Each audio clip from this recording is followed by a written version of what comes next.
Bonjour à tous, bienvenue pour ce webinaire «Comment collecter automatiquement des données sur le web» qui est organisé par le groupe de travail Valoris Tadata.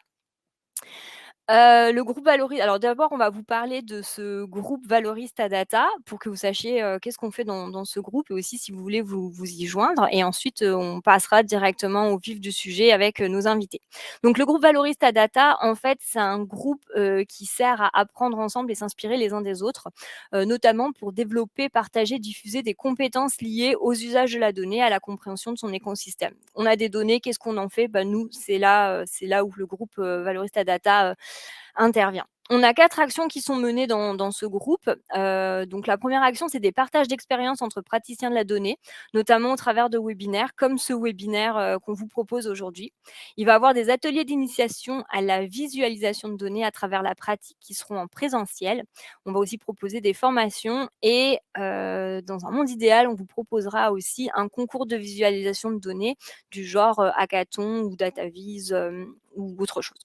Et si vous voulez rejoindre le groupe, si vous voulez en savoir plus sur ce groupe, vous pouvez aller sur le site web de Data Grand Est dans l'onglet, projet et ensuite choisir le groupe Valoris Tadata. Vous pourrez vous inscrire, vous pourrez savoir tout ce qu'on fait, dans le groupe, voir les mises à jour et je vais aussi vous partager le lien tout de suite, hem, de la page dans le chat. Comme ça, vous pourrez aller y faire un tour après la présentation. Voilà. Maintenant, avant de commencer, de rentrer dans le webinaire, heu, un petit rappel, c'est un peu comme les webinaires, du jeudi, idéalement, utilisez Chrome plutôt que Edge pour vous connecter ou Firefox, ça marche vraiment mieux avec Google Chrome. Si vous avez des questions, idéalement, utilisez l'onglet «Questions» pour les poser. Si c'est dans le chat, on les verra un petit peu moins facilement. Et ensuite, pour, tous ceux qui n'auraient pas pu être là parce qu'ils sont en train de faire un piquet de grève, et ben, toute, la présentation est enregistrée, donc elle sera remise sur notre page YouTube de Data Grand Est et elle sera aussi remise, du coup sur la page, projet, Valoris ta data, sur le site web. Donc, si vous voulez vous le remettre aussi à n'importe quel moment et ben, tout sera disponible en ligne. Le programme, de l'après-midi, on va commencer avec Julien qui va vite fait, en fait, proposer les outils et objectifs de la collecte de données sur, le web. Ensuite, Alain Rohan, va nous expliquer comment télécharger des fichiers pour exploiter des données directement dans Observable. Ensuite, c'est Guillaume, Riclin que vous connaissez tous, je pense, qui va vous expliquer comment alimenter des data viz via, des API. Et c'est une utilisation avec JavaScript. Ensuite, on a Clément Boucher, qui est aussi de la région, qui va nous expliquer l'utilisation de l'API de la SNCF avec R. Et ensuite, Enora, de la région aussi, qui va nous expliquer en fait des manières de collecter des données sur OpenStreetMap. Voilà, donc maintenant je laisse la parole à Julien. Bonjour tout le monde. Voilà, super. Pour revenir un peu sur l'idée de ce webinaire et du groupe de travail Valorista Data, le sujet a été proposé au sein du groupe de travail. On a eu plusieurs demandes de présentation qui ont été formulées pour parler d'utilisation de scripts pour récupérer des données de manière automatique sur le web. Donc c'est un peu comme ça qu'on a lancé cette idée de webinaire au sein du groupe de travail. Et donc je vais prendre quelques minutes pour vous introduire le webinaire du jour. Je ne vais pas faire une présentation technique, ce seront mes collègues autour de la table qui vous feront des présentations un peu plus techniques. Mais je vais prendre un petit temps du coup pour vous introduire le sujet du jour. Et je vais commencer par restreindre un peu le sujet, parce que quand on parle de collecter des données sur le web, ça peut être assez varié. Je pense qu'aujourd'hui, on va plutôt parler de deux moyens simples, récupérer des fichiers directement téléchargeables et utiliser des API pour requêter des serveurs. Et donc, vous l'aurez compris, on parlera plutôt aujourd'hui de récupérer des données ouvertes via des plateformes de données ouvertes. Donc classiquement, ces deux moyens, ils sont disponibles donc sur les plateformes. de partage de données ouvertes, et bien évidemment sur Data Grand Test. Donc, par exemple, quand vous allez sur un jeu de données, sur la fiche d'un jeu de données sur Data Grand Test, vous allez avoir un petit onglet, vous allez pouvoir récupérer un jeu de données, souvent sous forme de fichier plat, via des liens. Donc là, on a un lien pour télécharger un CSV, un lien pour télécharger un JSON, un lien pour télécharger un fichier Excel. Donc ça, c'est la première façon de diffuser des données assez simple, qui est l'outil de base de l'ouverture des données publiques, c'est mettre à disposition des fichiers via des liens de téléchargement qu'on peut enregistrer sur son PC. Il y a un deuxième moyen de diffuser des données, c'est par API. Donc de la même manière, sur Data Grand Test, quand vous allez sur un jeu de données, vous avez un onglet API qui vous propose une interface, une console, pour utiliser directement l'API de Data Grand Test et accéder aux jeux de données qui sont sur Data Grand Test. Alors, je vais m'arrêter quelques instants sur les API, parce que bon, les télécharger un fichier, vous me direz, c'est pas très compliqué, mais peut-être que le terme du coup d'API, ça paraît un peu plus flou pour plus de monde. Donc, je vais prendre un petit temps pour expliquer ce que c'est. Donc, vous l'aurez compris, une API, ça peut être un moyen de mettre à disposition des données, ce que je vous disais. C'est une interface de programmation d'application qui va vous permettre de récupérer des données de façon standardisée qui sont sur un serveur distant. Donc, si je reformule, une API, ça permet à un utilisateur, moi par exemple, de formuler une requête à un serveur qui héberge des données donc sur une base de données, puis de recevoir les données en réponse.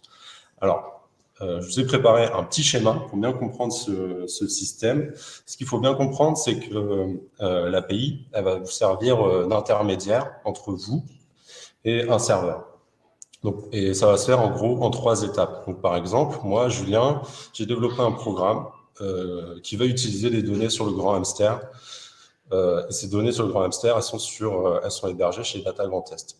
Donc, je vais utiliser l'API de Data Grand Test pour demander à Data Grand Test s'il a des données sur le grand hamster et s'il peut me les envoyer. Le serveur va recevoir la réponse, il va dire « Ah bah oui, j'ai des données sur Data Grand Test, je te les envoie ». L'API va les récupérer et les mettre à disposition à mon programme, à moi l'utilisateur, Julien Guérard, sous une forme, alors souvent c'est envoyé sous un fichier JSON ou en XML, mais plus souvent c'est en JSON. Et on verra ça un peu plus en détail avec les présentations d'Alain, de Clément et de Guillaume. Alors, utiliser des API, comment ça se passe? On va le voir en détail avec les personnes que je vous ai citées. Et juste, on a vu dans la fiche qu'on pouvait on peut utiliser l'API via une interface web, une console. C'est pratique, par exemple, pour explorer un peu l'API, comprendre comment elle fonctionne, mais ça peut être vite limité si vous voulez l'utiliser plusieurs fois. Donc, en général, on l'utilise plutôt avec un logiciel de traitement. Vous allez développer un programme qui va utiliser l'API pour aller chercher des données sur un serveur. Donc, ça peut être avec du R, on le verra avec Clément, ça peut être avec du JavaScript, on le verra avec Alain et Guillaume. Les API, il y a plusieurs modalités d'accès aux API. En gros, il y a des API publiques que vous pouvez utiliser librement, elles sont en libre accès, c'est le cas par exemple de Data Grand Test. Et puis vous avez des API qui sont à accès restreint, donc ça veut dire que vous ne pouvez pas directement requêter l'API. Pour la requêter, il faut que vous créez un compte qui va vous générer un jeton d'accès pour pouvoir utiliser l'API. On verra notamment avec l'API de la SNCF dans l'exemple de Clément. Alors, donc j'ai fini pour l'explication sur les API. Donc on a vu 2 moyens principaux de diffuser des jeux de données, la donnée, via des fichiers téléchargeables, via des API. Et donc dans le titre du webinaire, on a ce mot automatiquement, collecter automatiquement des données sur le web. Et alors on n'a pas toujours besoin de collecter des données automatiquement, mais parfois le besoin peut s'exprimer. Et pour vous l'expliquer, je vais vous présenter 2 scénarios. Un scénario forcément avec un téléchargement de fichiers et un scénario avec une API. Imaginons une plateforme qui diffuse un jeu de données sur les accidents de la route. C'est un fichier qui est régulièrement mis à jour, tous les lundis par exemple. Et dans votre service, dans votre entreprise, n'importe où, vous téléchargez ce jeu de données manuellement tous les lundis pour compter le nombre d'accidents par tronçon routier. Vous faites ça tous les lundis, vous allez sur la plateforme, vous téléchargez le fichier, vous faites votre analyse tous les lundis. Bon, ça peut être une façon de faire, mais ce qui est intéressant, c'est qu'en fait, vous pouvez utiliser ce lien de téléchargement pour développer une solution alternative au travail manuel. C'est développer un programme qui va télécharger directement votre jeu de données dans votre espace de travail et reproduire l'analyse avec les données à jour. C'est ce qu'on va voir, par exemple, notamment avec Alain. Deuxième cas, scénario utilisant une API. On imagine qu'une plateforme donne accès à des données, par exemple, sur l'eau potable, qui sont régulièrement mises à jour, et pour toutes les communes de France. Donc ça existe, c'est Hugo, API Hugo. Bon, vous n'avez pas besoin de toutes les données des communes de France, mais vous souhaitez visualiser seulement une partie de ces données dans un tableau de bord pour 3 communes, Strasbourg, Metz et Reims. Et ben, vous allez pouvoir utiliser cette API quand vous développez vos tableaux de bord, une application qui va utiliser cette API pour récupérer automatiquement les données des 3 communes et les visualiser dans un tableau de bord disponible sur le web et qui sera mis à jour automatiquement à partir des données qui seront récupérées via l'API. Donc, ce qu'il faut bien comprendre, et c'est ce qu'on va voir aujourd'hui, c'est que vous avez des moyens de diffusion de données qui sont mis à disposition par des plateformes, par exemple des plateformes de données ouvertes, et que ces moyens de diffusion, vous pouvez les intégrer à des chaînes de traitement, soit pour développer des applications, soit pour mettre en place des programmes d'analyse de données. Et donc, c'est ce qu'on va voir aujourd'hui. Alors, on va commencer d'abord avec la présentation d'Alain. Alain Rohan, que je vais appeler sur la scène. Donc Alain, il fait partie de l'équipe d'animation du groupe Valorista Data. Et il est membre du groupe qui accompagne Data Grand Est pour l'animation. Le groupe, pardon, j'ai oublié le nom. Pardon. Voilà. Donc du coup, Alain, je te laisse la parole. Avant que Alain prenne la parole, tu as une question, Julien, pour toi. Comment s'assurer que le serveur requêté soit fiable? DataGouv s'est montré faillible ces derniers mois, contrairement à la plateforme propre au MTE.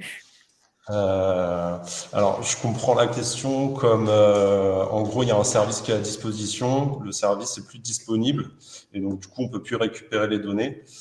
Alors, je pense que, alors je sais pas comment on peut s'assurer que le service soit fiable, mais c'est un risque qu'on prend quand on développe une application ou qu'on a un programme qui est connecté à une API. C'est justement le risque que l'API soit plus disponible et que du coup, notre programme il soit plus servi en données. Alors, comment s'assurer que le service sera fiable? En fait, j'ai envie de dire ça, c'est le rôle de celui qui offre le service de garantir une offre de service maximale. Et bon, on peut se dire que quand c'est quand même un service public, c'est à peu près... on a des garanties que le service soit fiable, mais il peut quand même y avoir des moments où il y aura des interruptions de service. Ça, c'est un truc qu'il faut, je dirais, anticiper, faire un peu une analyse de risque.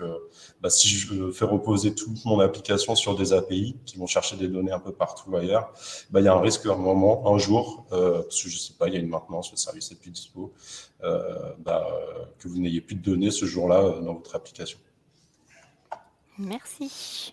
Oui, peut-être ajouter un point. Excuse-moi, Julien, je me permets d'intervenir pour dire que finalement, la fiabilité des services, ce n'est pas uniquement lié aux API, mais finalement à tout ce qui transite par Internet. Si je veux télécharger une donnée tous les mardis matins, comme tu disais, si le mardi matin, au moment où je télécharge la donnée, le service n'est pas fonctionnel, dans tous les cas, je suis bloqué. L'avantage de l'API, c'est que si elle n'est pas disponible à un moment donné, je peux peut-être automatiser le système pour que le service soit redemandé une demi-heure ou une heure après pour voir si le service est fiable ou tester le service avant de faire le téléchargement. Si je le fais manuellement, c'est-à-dire que dans mon agenda, il faut que je note recommencer le mardi midi ou le mardi soir ou le mercredi matin. Donc, de toute façon, c'est un peu la fragilité de tous nos systèmes. En général, c'est que dès qu'on dépend d'Internet, si Internet ne fonctionne pas ou si les serveurs ne répondent pas, ça pose quelques soucis. C'est ça. Et du coup, c'est un peu un calcul à faire. Peut-être que des fois, si c'est, je sais pas, ouais, si vous allez requêter une API pour récupérer le fichier de toutes les communes de France, bah, c'est peut-être mieux de l'avoir directement téléchargé plutôt que d'aller chercher à chaque fois sur une API. Si c'est pas une donnée qui change tous les jours, voilà, c'est un peu ça. C'est après quand vous construisez votre application, votre programme, c'est à vous d'analyser en fonction des risques et de vos besoins. Donc, on va pouvoir poursuivre sur la présentation d'Alain. Donc, Alain, je te laisse la main et puis bon, on se retrouve après pour les questions. Eh bien, merci. Bonjour à tous. Alors, je vais faire ma présentation non pas sur des slides, mais à l'intérieur d'un classeur observable. Je mets dans le chat l'URL que vous pouvez utiliser, c'est-à-dire qu'en parallèle de ce que vous allez voir à l'écran, vous pouvez, dans un navigateur à vous, vous connecter sur ce classeur et puis au moins lire ce que je fais. Alors, qu'est-ce que c'est qu'Observable? C'est un outil gratuit, à condition que les données soient publiques. Si on veut faire un travail en secret, le montrer à personne, il faut payer. Dommage. En 2 mots, Observable, c'est un tableur JavaScript. C'est-à-dire c'est un ensemble de cellules dans lequel chaque cellule contient un petit code, un fragment de code JavaScript ou du HTML ou du Markdown, et c'est réactif, c'est-à-dire si une cellule dépend d'une autre, la mise à jour d'une cellule va provoquer en cascade la mise à jour de toutes les cellules qui en dépendent, exactement comme dans un tableur. Et donc ça donne un style de description et de programmation extrêmement fluide et souple. Voilà, donc Observable, c'est du JavaScript, et je vais vous montrer comment c'est confortable de faire des choses sur les données à partir de ça. Alors, je vais commencer, une première démonstration, c'est d'importer des fichiers dans les classeurs. Alors, partons d'un fichier assez gros. Ça, c'est un fichier Excel. C'est la consommation électrique française, demi-heure par demi-heure, depuis 2013, en fonction de quelle source, nucléaire, fuel, etc. Donc, c'est quand même assez volumineux, ça fait 175 000 lignes. Bon, c'est un fichier de plusieurs dizaines de mégas. Ce que je vais faire, c'est que je vais l'importer dans Observable. Je clique ici sur mon petit trombone, le plus... Et allez, je vais l'importer en 3 formats. CSV. Je vais aussi l'importer en JSON. Ça, en fait, c'est redondant, mais c'est pour vous montrer que je peux, quel que soit le format, importer mon fichier. Voilà, donc ça mouline. Et ce que je vais faire, je vais simplement appeler une directive... une sorte de directive qui est déjà codée dans Observable, qui s'appelle File Attachment. Là, je vais y choisir l'option CSV. Et puis, donc voilà, je l'importe, donc le fichier est importé. Je dis que c'est du CSV, donc je veux qu'il me le décode. Et là, une fois que le calcul est terminé, j'obtiens un tableau JavaScript qui possède 157 000 lignes. Et chaque ligne, c'est un objet avec une date, le total, la consommation de fuel, etc. Donc là, mon fichier CSV est devenu exploitable.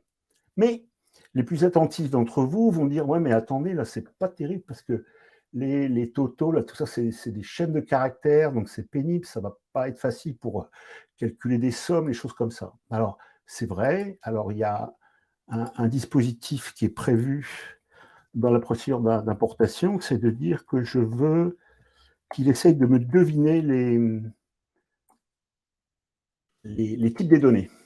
Et dans ce cas-là, j'obtiens une table dans laquelle vous voyez, les chaînes de caractères sont devenues des nombres, les dates sont devenues des dates, etc.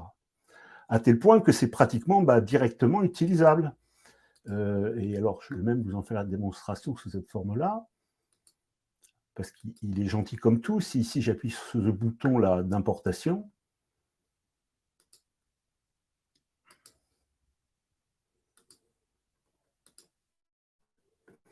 il va non seulement me calculer le type, il va me faire une sorte de synthèse, gratuitement.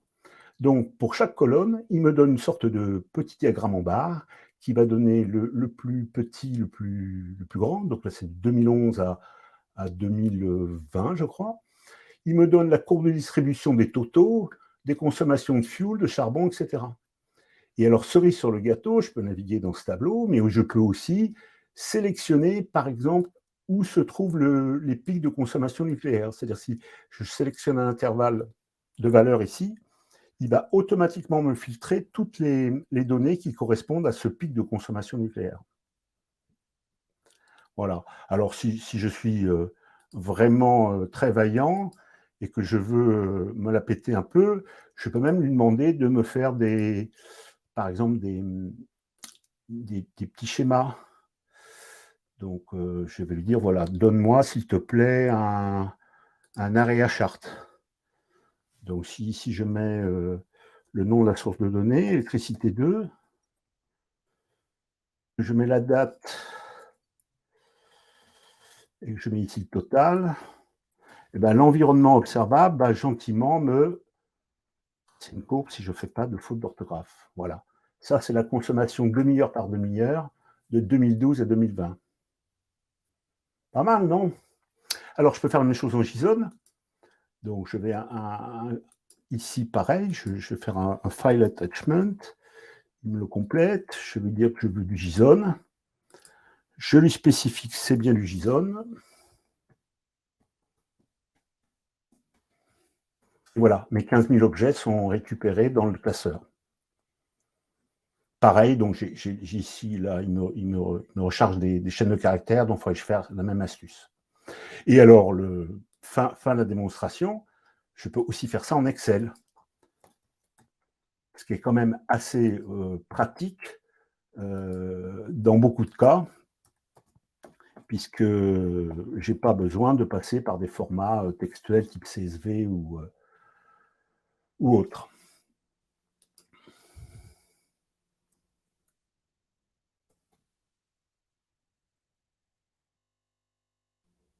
Il mouline. Et alors, ce que je vais faire, c'est que je vais nommer je vais appeler cet import de données XLS. Et quand je vais vouloir accéder, par exemple, à l'onglet numéro 1,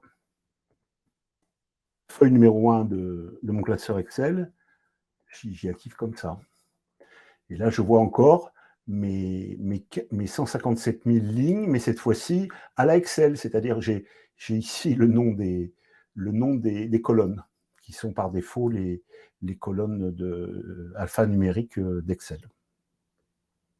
Bon, alors, donc je peux facilement rentrer des données dans un classeur observable. Je peux facilement les faire sortir sur plusieurs formats.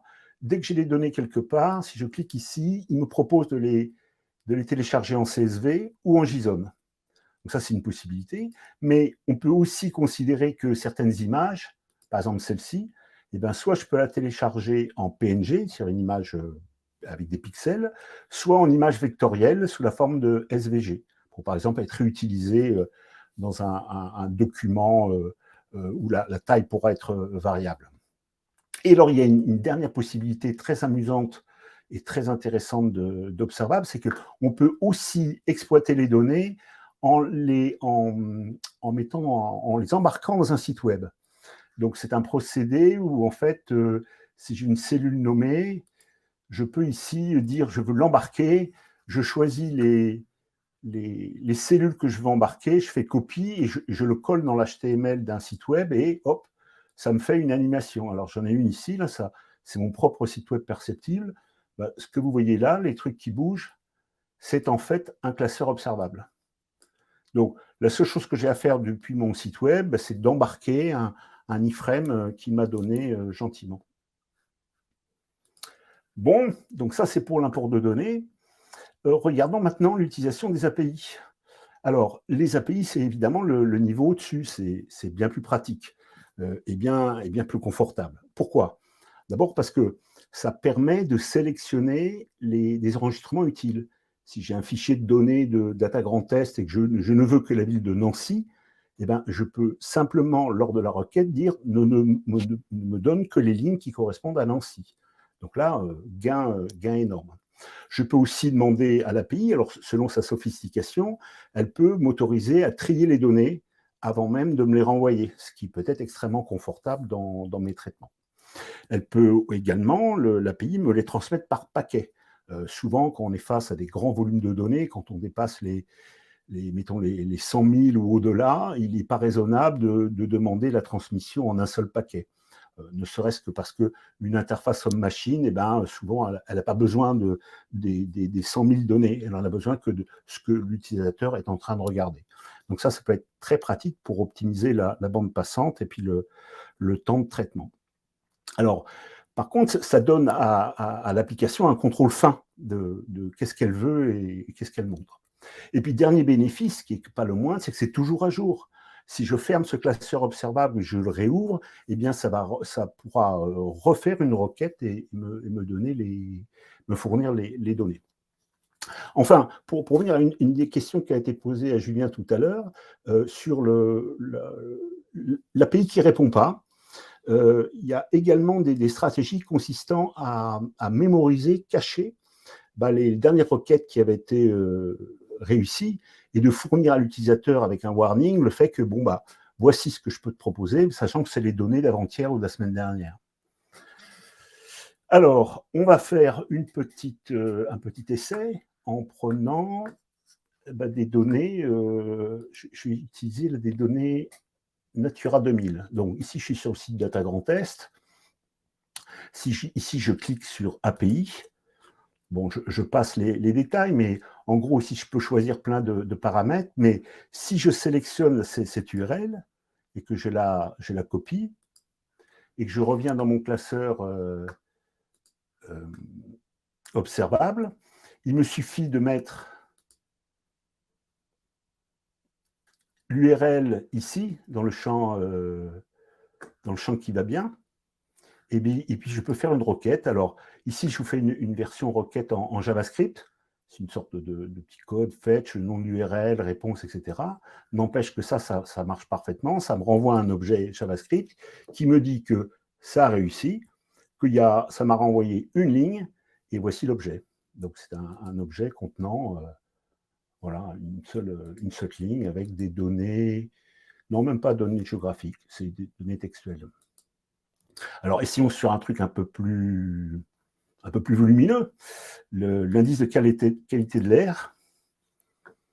Donc, pareil, je suis sur le site Data Grand Est, je clique sur API, j'ai ici l'URL, je la copie.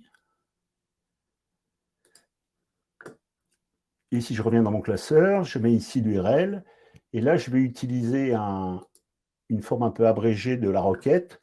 C'est d3.json, je mets le nom de l'URL, et là, bingo, ça me renvoie, ça me dit que ça a réussi, que j'ai 904 lignes de requêter, mais il m'en a renvoyé que les 100 premiers. Donc là, j'ai un tableau JavaScript pour les connaisseurs, et je peux examiner ligne par ligne le contenu des données qui sont là. Et alors, bien m'en prend, parce que si je descends trop bas, je m'aperçois qu'ici, j'ai un champ GeoShape qui est en fait un polygone donnant des points GPS permettant de tracer le contour de la commune. Sauf que, parce que là, j'ai l'œil, c'est pas vraiment sous la forme d'un tableau JavaScript, c'est en fait une chaîne de caractères.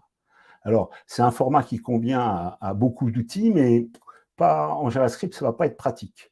Donc, ce que je vais faire, c'est que je vais retravailler ces données. Et ici, j'ai préparé un petit code JavaScript tout bête qui, en fait, va créer un nouveau champ qui va s'appeler Geo et qui contiendra la forme tableau de mes coordonnées. Donc, je viens de l'exécuter. Et qu'est-ce que je vois apparaître ici? Eh bien, que maintenant, j'ai un champ Géo qui contient des coordonnées sous forme d'un vrai tableau JavaScript avec pour chaque unité des nombres. Voilà. Et donc, ce format-là va être bien plus facile à manipuler en JavaScript ou, comme je l'ai expliqué tout à l'heure, à exporter en JSON. C'est-à-dire que là, j'ai importé des données JSON qui provenaient de l'API. je les ai traités pour les améliorer, les rendre plus faciles à être exploités, et je peux les récupérer sur mon disque dur. Donc voilà en vite fait une démonstration de ce qui est possible de faire en observable. Je n'ai pas le temps de vous montrer, mais il y a des démonstrations tout à fait convaincantes où Observable peut se connecter à des bases de données qui sont locales au classeur. C'est assez étonnant. Elles peuvent être aussi locales à la machine sur laquelle on travaille, ou elles peuvent même être distantes sur le web, à l'autre coin de la planète. Et ça va fonctionner de la même manière. Je vous ai placé ici quelques références. Si cette présentation a aiguisé votre curiosité, ici, il y a une liste de tutoriels. Alors, la plupart sont en anglais, hein, je le regrette, mais c'est la vie. Donc là, tout pour apprendre à manipuler Observable. C'est ici toute une collection de liens pour apprendre à justement importer des données à l'intérieur d'un classeur observable.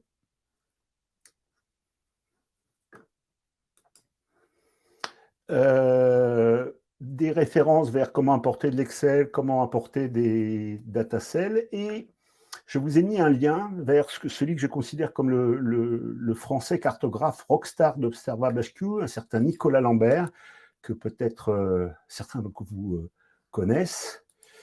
Donc Nicolas Lambert a fabriqué un nombre incroyable de notebooks, de collections de notebooks. Il est également l'auteur d'une bibliothèque JavaScript qui s'appelle Bertin.js, que je recommande à tous les cartographes, parce que cette bibliothèque peut, en quelques paramètres, produire des choses absolument superbes et très, très fines, quoi, qui respectent les règles de la visualisation de données. Voilà, je crois que j'en ai terminé de ce que je voulais vous raconter. Si vous avez des questions, ben, je suis prêt.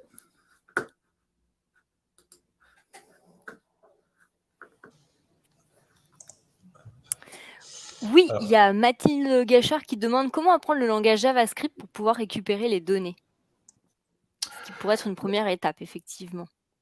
Alors, en fait, dans Observable, la philosophie, c'est, même si je ne comprends pas tout, je cherche un classeur qui fait ce que je veux faire. En fait, il y a des centaines de milliers de classeurs qui sont disponibles en accès libre. On fait fork et on remplace l'URL que l'on veut et hop, ça se met à marcher. C'est-à-dire que la méthode pédagogique qu'il y a dans Observable, c'est, même si je ne comprends pas tout, je copie-colle ce qui semble marcher et je modifie les paramètres. Et j'avoue que ça marche pas mal, y compris pour des gens qui ne connaissent pas JavaScript. Alors bon, c'est vrai c'est quand même un peu de la programmation, donc il ne faut pas non plus se leurrer, c'est un peu plus compliqué que de cliquer sur un bouton. Mais même pour des gens qui ont une connaissance très superficielle de ce qu'est la programmation, c'est jouable. J'en connais qui en fait font des merveilles avec Observable et des classeurs en les réutilisant. Je crois que ce qu'on peut ajouter, alors moi je connais pas bien Observable, mais c'est un projet qui est assez récent et justement qui permet d'utiliser la puissance de JavaScript et notamment des librairies de visualisation de données, qui a un peu révolutionné, je dirais, la façon d'utiliser le JavaScript pour faire de l'analyse dans des carnets, dans des notebooks. Oui. Tout à fait. Observable à 5 ans environ. Son créateur est un certain Mike Bostock, qui est aussi le créateur de la bibliothèque D3. Mais là, on a affaire à des choses bien plus faciles à utiliser que D3. Alors du coup, j'ai une question peut-être plus à l'audience. Est-ce qu'il y a des gens qui utilisent Observable déjà dans leur structure? S'il y a des gens, est-ce qu'ils peuvent nous mettre un petit oui dans le chat? Ça m'intéresserait de savoir. On peut se lever, oui, moi aussi, ça m'intéresserait. Alors moi, j'ai eu des retours, on m'a dit « Oh, je connaissais pas, mais ça me donne envie de l'essayer, en tout cas. » Ouais. Donc, merci Alain. Avec plaisir. Bah oui, merci pour cette découverte. Je pense qu'on pourra en reparler dans le cadre dans un autre webinaire pour approfondir un peu cet outil. Je pense que ça intéressera beaucoup de monde de voir comment on peut aller un peu plus loin pour faire un peu une analyse, visualiser les données dans Observable. En tout cas, vous l'avez compris, alors que ce soit pour Observable ou d'autres langages, et c'est ce qu'on va voir, c'est que vous pouvez intégrer directement des données qui sont sur une plateforme, comme Data Grand Test, dans dans votre notebook, là, en l'occurrence, et développer votre analyse sans avoir, après, à chaque fois, à aller chercher les données qui sont sur la plateforme, etc. Absolument. Donc, c'est ça qui est vraiment puissant et qui est intéressant, c'est dans un workflow, dans une chaîne de traitement d'analyse de données, c'est que vous allez automatiser cette partie un peu qui peut être redondante, surtout si c'est sur des données qui changent souvent. Automatiser cette collecte de données dans votre processus d'analyse. Ouais. Oui, si tu veux compléter. Oui, je voulais juste rajouter que le mode fréquent qui fonctionne bien dans la nature, c'est que quelqu'un d'un peu compétent, expérimenté en JavaScript, fait un notebook et le raccorde aux bonnes données. Et une fois que ça c'est fait, eh ben, il le donne à utiliser à des gens moins expérimentés qui, eux, vont se contenter de changer la couleur, changer les axes, changer les années, etc. C'est-à-dire qu'on peut très facilement faire un duo de quelqu'un qui fait l'organisation et puis qui met à consommer à d'autres personnes. Juste pour clore, je voudrais montrer ici un truc qui répond à la question est-ce que c'est difficile? En fait, ici, j'ai un classeur qui automatiquement transforme cette chaîne de caractères, enfin, ces CSV-là qui donnent la taille des pays en population ligne après ligne, il le transforme automatiquement en ça. Et donc, ça nécessite, mais alors, zéro programmation. Voilà. Et puis, donc, n'hésitez pas à vous inscrire, c'est gratuit. Et puis, ça vaut le coup. C'est assez étrange au début, mais vous allez voir que c'est très, très puissant. Ouais. On a quelques questions quand même, du coup, par rapport à ça. Donc il y a des gens qui demandaient justement si c'était gratuit ou payant, donc vous y avez répondu. C'est gratuit jusqu'à une certaine limite. Si on veut faire des choses en fait, si on veut faire des choses un peu plus privées, il faudra payer finalement. C'est ça. Voilà. Là, on a une question. L'outil a l'air sympa, mais je ne cerne pas bien la valeur ajoutée par rapport à un logiciel. Des analyses facilement disponibles pour des personnes à qui on voudrait les diffuser. Alors, ça dépend à quel logiciel on compare. Si on prend R, Python, la différence, c'est que là, c'est prêt à l'emploi, c'est dans un navigateur. Si on compare à des outils type Data Wrapper qui sont un peu équivalents, qui en fait sont aussi disponibles sur le web sans installation, voilà, c'est affaire de goût. Je pense qu'Observable est plus puissant que Data Wrapper. Il peut faire plus de choses que ne permet de faire Data Wrapper, mais Data Wrapper peut tout à fait faire le job dans certains cas, quoi. Donc voilà, je ne suis pas en train de dire que ça remplace tout, mais ça remplit un... Enfin, moi, personnellement, dans mon métier, je n'utilise que ça dès que je le peux, quoi.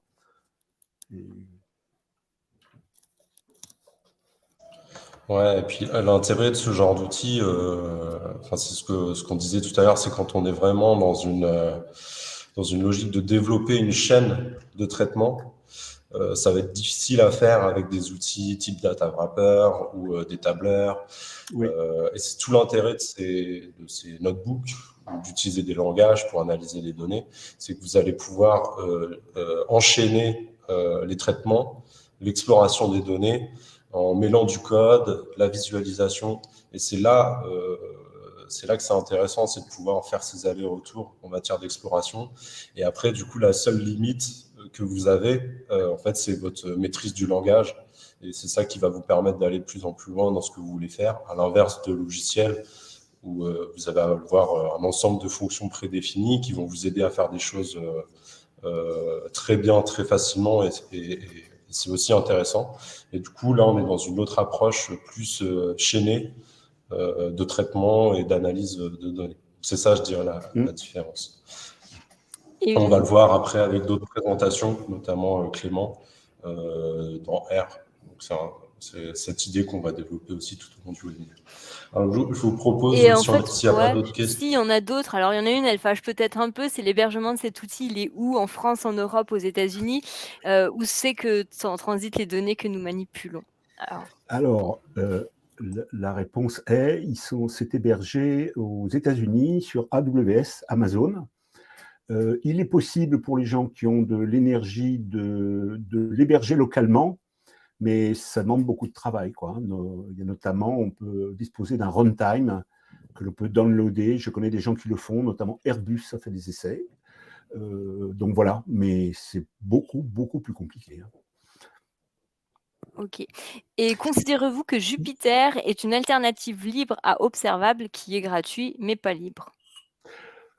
Oui, clairement, Jupiter est en fait, Observable a copié Jupiter sur beaucoup de concepts et, à mon avis, va plus loin, notamment sur le côté réactif, qui est super confortable une fois qu'on y a pris goût. Mais on pourrait dire que oui, Observable égale Jupiter en première approximation, quoi. Sauf que, vous voyez, là, rien à installer, plus accessible à mon avis, que Jupiter.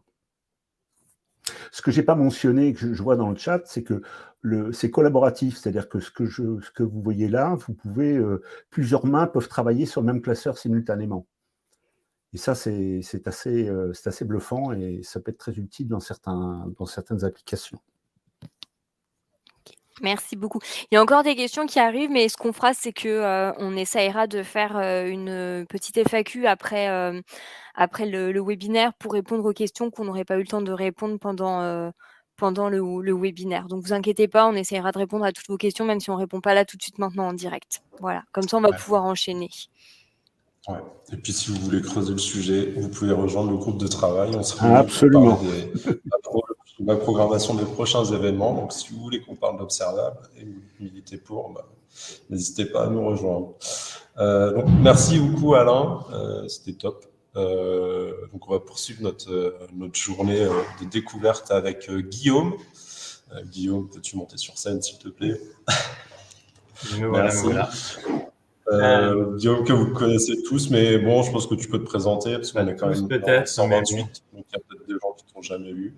Oui. Donc, voilà. Donc, pour me présenter, déjà, je suis Guillaume Ricklin, donc je travaille à la région Grand Est en tant que chef de projet données et j'interviens plus particulièrement sur le programme Data Grand Est, où finalement je suis coordinateur de ce programme Data Grand Est et sur lequel je travaille bien sûr avec toute l'équipe Data Grand Est, dont Marie-Ségolène et Julien notamment.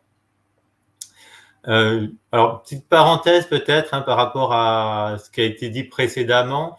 Je pense que voilà, c'est aussi une affaire de goût, ça a été dit, mais c'est important. C'est-à-dire que entre Jupiter, Observable, par exemple, en fait, moi, je découvre aussi Observable. Pourtant, voilà, le JavaScript, je suis assez à l'aise avec. Jupiter, je connais bien parce que j'utilise un certain nombre de bibliothèques Python pour traiter de la donnée.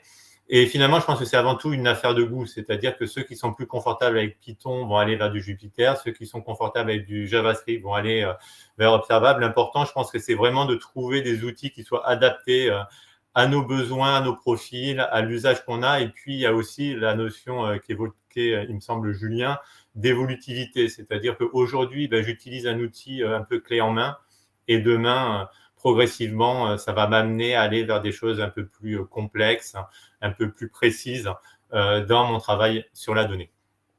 Mais si on m'a demandé d'intervenir cet après-midi, ce n'était pas pour parler de Jupiter ou de Observable, mais pour parler plutôt des API sur la notion de partage et de réutilisation des données pour les data viz, en notamment s'appuyant sur des composants web qu'on a mis en place dans le cadre de Data Grand Est, afin de faciliter finalement la réutilisation des données. Alors, vous verrez, on est sur un aspect un peu intermédiaire en termes de technique.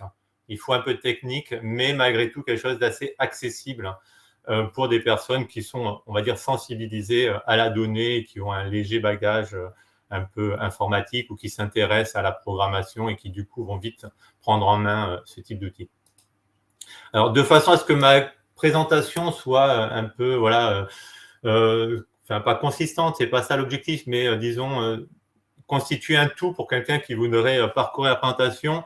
Naturellement, il y a des redondances avec ce qui a été précédemment dit, donc je vais vite passer sur les premières diapositives qui reviennent sur la notion justement de fichiers, d'API, des choses qui ont déjà été évoquées. Voilà, pourquoi aller vers l'API et pourquoi pas rester sur la notion de fichier, ça a été dit. un fichier, c'est quelque chose de structuré, c'est quelque chose de très figé finalement. Si j'ai besoin de le mettre à jour, il faut que je repousse un nouveau fichier. Alors qu'on a des fichiers qui font plusieurs dizaines, plusieurs centaines de mégaoctets, c'est des opérations assez lourdes finalement à faire. Et puis pour l'utilisation, c'est pareil. Julien évoquait par exemple la liste des communes de France. Si à chaque fois je dois interroger ma liste des communes, je dois télécharger la liste de toutes les communes pour trouver la commune qui m'intéresse. Finalement, je vais télécharger beaucoup d'informations et c'est vrai qu'aujourd'hui, on s'intéresse de plus en plus au numérique responsable et du coup, l'optimisation des processus est important puisque ça permet également de faire des économies d'un point de vue énergétique et performance des services qu'on met en œuvre. Vaut mieux réserver la bande passante et le calcul a de la valeur ajoutée plutôt qu'à télécharger des fichiers finalement statiques qu'on connaît déjà et dont on dit que tout le monde quasiment a en stock ou du moins sait où trouver. L'API, Julien a déjà expliqué ce que c'était, donc je vais pas m'attarder dessus. Bon, bien comprendre qu'on est sur des notions de communication entre systèmes, donc entre un utilisateur, mais souvent c'est plutôt entre systèmes informatiques, avec la notion aussi de normalisation. Je pense que c'est un point important.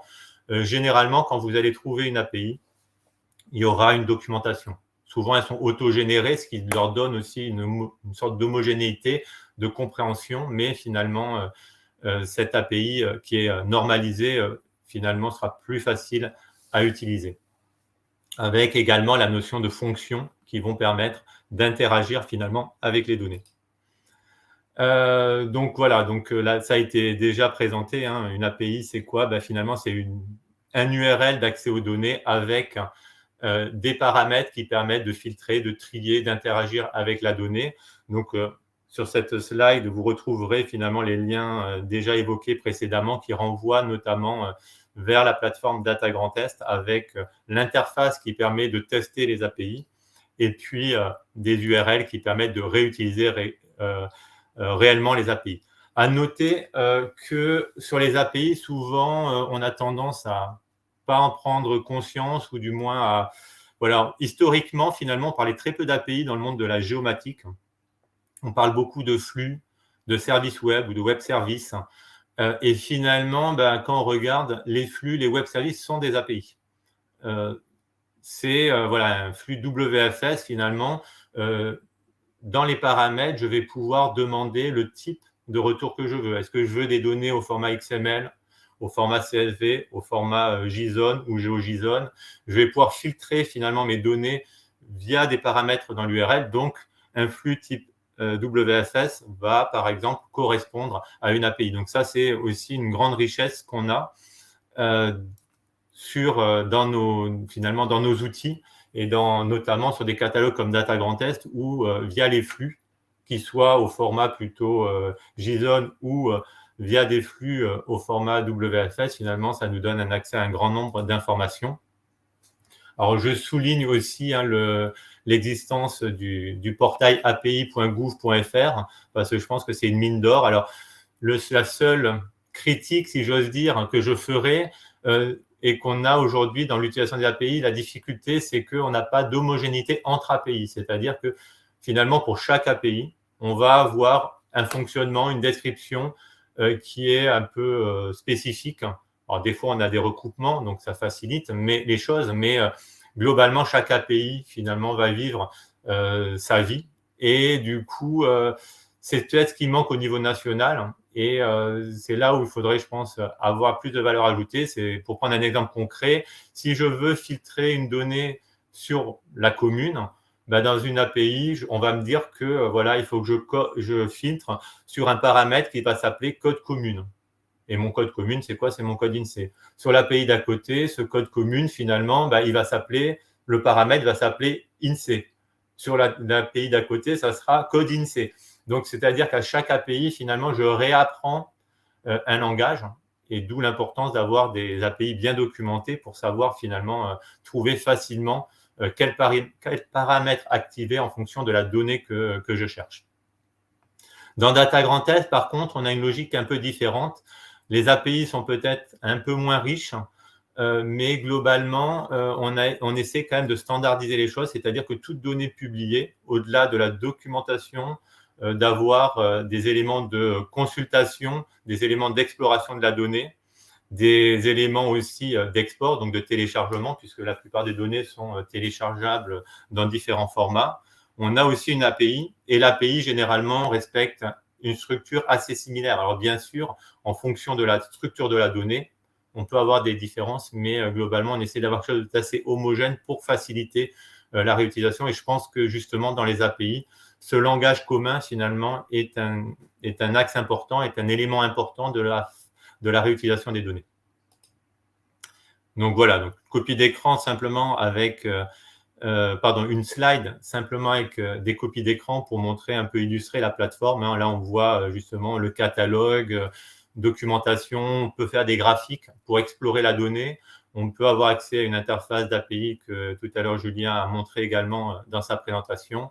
On peut voir la donnée sous forme de carte, ce n'est pas illustré ici, mais sous forme de tableau, oui, en haut à droite.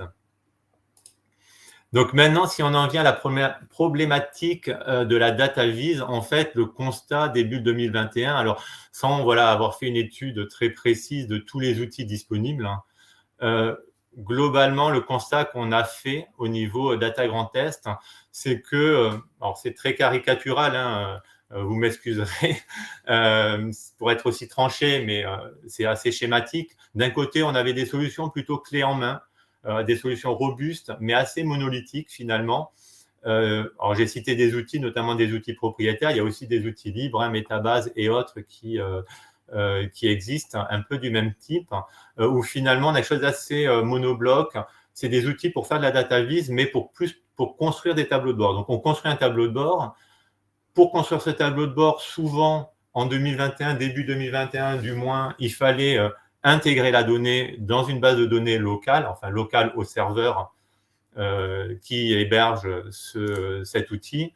Et finalement, le tableau de bord, une fois qu'on veut le diffuser à l'extérieur, on est un peu bloqué parce que il faut faire des iframes. Alors les iframes, c'est intéressant, c'est facile, mais dès qu'on est sur un téléphone portable, on ne voit plus rien parce que ça ne s'adapte pas à l'écran. Voilà, on a ce problème de difficulté. Et puis aussi, un élément qui fait que tout ce qu'on construit finalement, on risque à terme d'être assez captif des solutions techniques et logicielles qu'on met en place parce que les solutions de migration réversibilité ne sont pas toujours très bien documentées. Et de l'autre côté, on avait des solutions qui étaient plutôt des solutions sur mesure, c'est-à-dire des bibliothèques flexibles, puissantes. J'en ai cité quelques-unes également, hein, notamment 3DJS qui a été évoqué précédemment. Par contre, là, on se retrouve rapidement sur du sur-mesure, mais qui dit sur-mesure dit développement.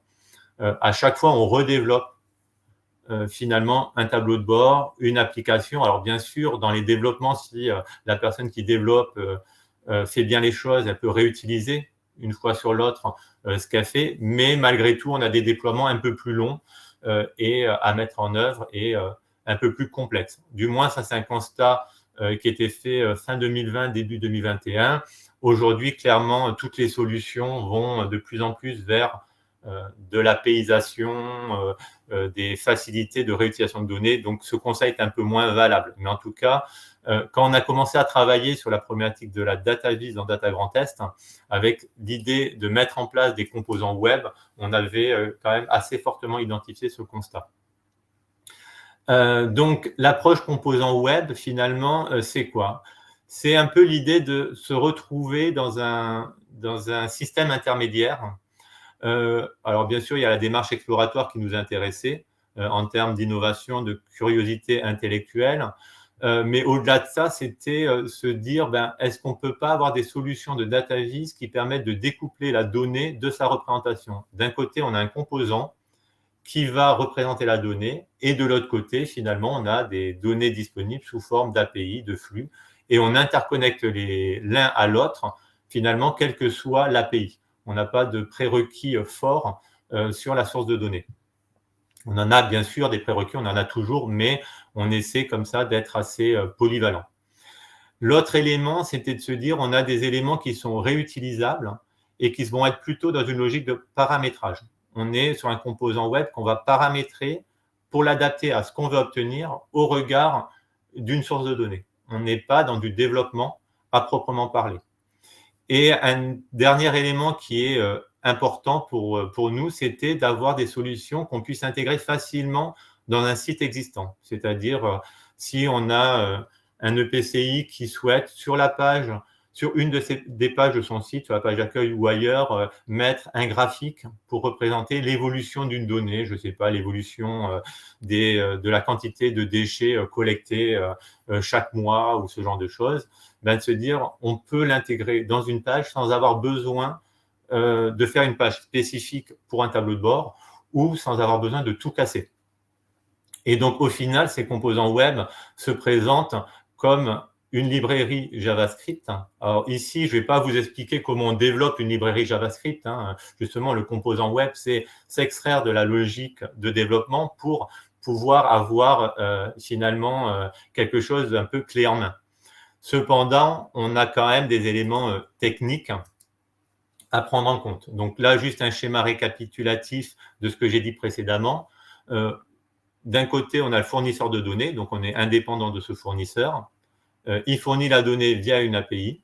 Et de l'autre côté, on a notre site, là j'ai noté site partenaire, en fait c'est un site internet, où on va intégrer dedans un composant web qui va consommer l'API exposée par le fournisseur, pour reprendre les termes qu'on utilise généralement. Voilà. Et en dessous, vous avez l'illustration de composants web, à quoi ça ressemble finalement, sachant que dans le cadre de Data Grand Est, on a développé un certain nombre de composants assez variés, sous forme de tableaux, sous forme d'indicateurs, sous forme de graphiques et sous forme notamment aussi de cartes, si on veut mettre une petite carte avec de localisation ou autre. Donc, concrètement, bon, malgré tout, voilà, on ne fait pas vraiment du code quand on intègre un composant web, mais comme je disais, il y a quand même une composante un peu technique. Dans ces composants techniques, dans cette composante technique, ben, il faut, finalement, ça s'approche plus du HTML que du JavaScript ici, mais il faut quand même un minimum de connaissances, de compréhension pour montrer, voilà, qu'est-ce qu'on a. D'un côté, côté gauche, on a ce qu'on met dans le code, et côté droit, on a le résultat qu'on obtient. Donc finalement, on voit qu'on n'a pas beaucoup de code au regard quand même du résultat obtenu. Pour ceux qui connaissent un peu du développement, sachant qu'ici, on utilise derrière des bibliothèques comme Bootstrap pour la mise en forme, comme Chart.js pour les graphiques. Donc voilà, on a quand même quelque chose d'assez léger en termes de code au regard du résultat. Donc, la ligne qui est soulignée, c'est l'intégration finalement de ma bibliothèque JavaScript qui me permet d'avoir accès à ces composants web. Et en dessous, j'ai le composant web en tant que tel avec sa description et ses paramètres. Donc voilà, donc DGE-chart, c'est le nom de mon composant web. Et en dessous, je vais avoir différents paramètres que je vais définir pour adapter mon graphique. Avec, bon, notamment, j'ai souligné le côté API, puisque c'est un des paramètres. En fait, on donne le type d'API qu'on va interroger. Est-ce que c'est un flux WFS? Est-ce que c'est une API type JSON? Est-ce que c'est une API type Data for Citizen, qui est la solution qu'on utilise dans le cadre du catalogue Data Grand Est? Voilà, donc on a ces différents paramètres. On choisit les champs qu'on veut représenter et un certain nombre d'autres informations. Donc, le résultat, alors je pense qu'on n'aura pas trop le temps pour faire une démonstration en live. Donc, je vous présente plutôt des copies d'écran. Vous pourrez aller après voir sur les différents liens les types de représentations qui ont été faites, les types de travaux. Et notamment, j'ai mis aussi le lien de la documentation de ces composants web et du code source pour les personnes que ça peut intéresser. Donc voilà, donc type de résultats qu'on obtient, soit sous forme plutôt de tableau de bord, soit sous forme plutôt d'intégration dans un site internet, une page HTML. Donc, par exemple, à la région, on avait développé en interne une application de connaissance du territoire qui présentait pour chaque territoire, chaque périmètre, les territoires d'appartenance. Donc, je prends un parc naturel régional, finalement, quelles sont les communes qui appartiennent au PNR, quels sont les EPCI concernés et un certain nombre d'éléments statistiques. Sans casser cette application, on a pu, via les composants web, finalement intégrer comme ça des petites data viz pour mettre en valeur certaines informations, certaines données. On l'a utilisé également pour mettre en valeur des données, comme ici les dotations de soutien à l'investissement publiées par le SGAR Grand Est sur la plateforme Data Grand Est. Donc là, ici, on est plutôt dans une idée de rapport. Alors, comme on disait, comme on utilise des API, ben, si la donnée change, le rapport ou le tableau de bord change dynamiquement. Alors, bien sûr, ici, sur les dotations de soutien à l'investissement local, ce n'est peut-être pas le bon exemple en termes de changement de données, puisque c'est une donnée qui n'est pas mise à jour en tant que telle régulièrement, quoique on pourrait imaginer qu'on rajoute des années et automatiquement, on ait du coup les nouvelles années qui apparaissent. On a également travaillé sur des data viz pour valoriser le budget de la région qui a été publié sur la plateforme Data Grand Est. Donc là, c'est un exemple sur des données de la DARES. Alors là, c'était plutôt un exemple exploratoire, mais voilà, qui était assez intéressant pour montrer l'interactivité de ces composants et la possibilité de faire des tableaux de bord. Ici, c'est un test qu'on a fait sur une application cartographique que certains connaissent peut-être, MViewer, c'est une application open source qu'on utilise dans le cadre de Data Grand Est, qu'on met à disposition de nos partenaires qui souhaitent faire des visualisateurs cartographiques. Et finalement, jusqu'à présent, on développait des graphiques quand on interrogeait une entité, on pouvait avoir des graphiques comme ça qui apparaissent avec des informations.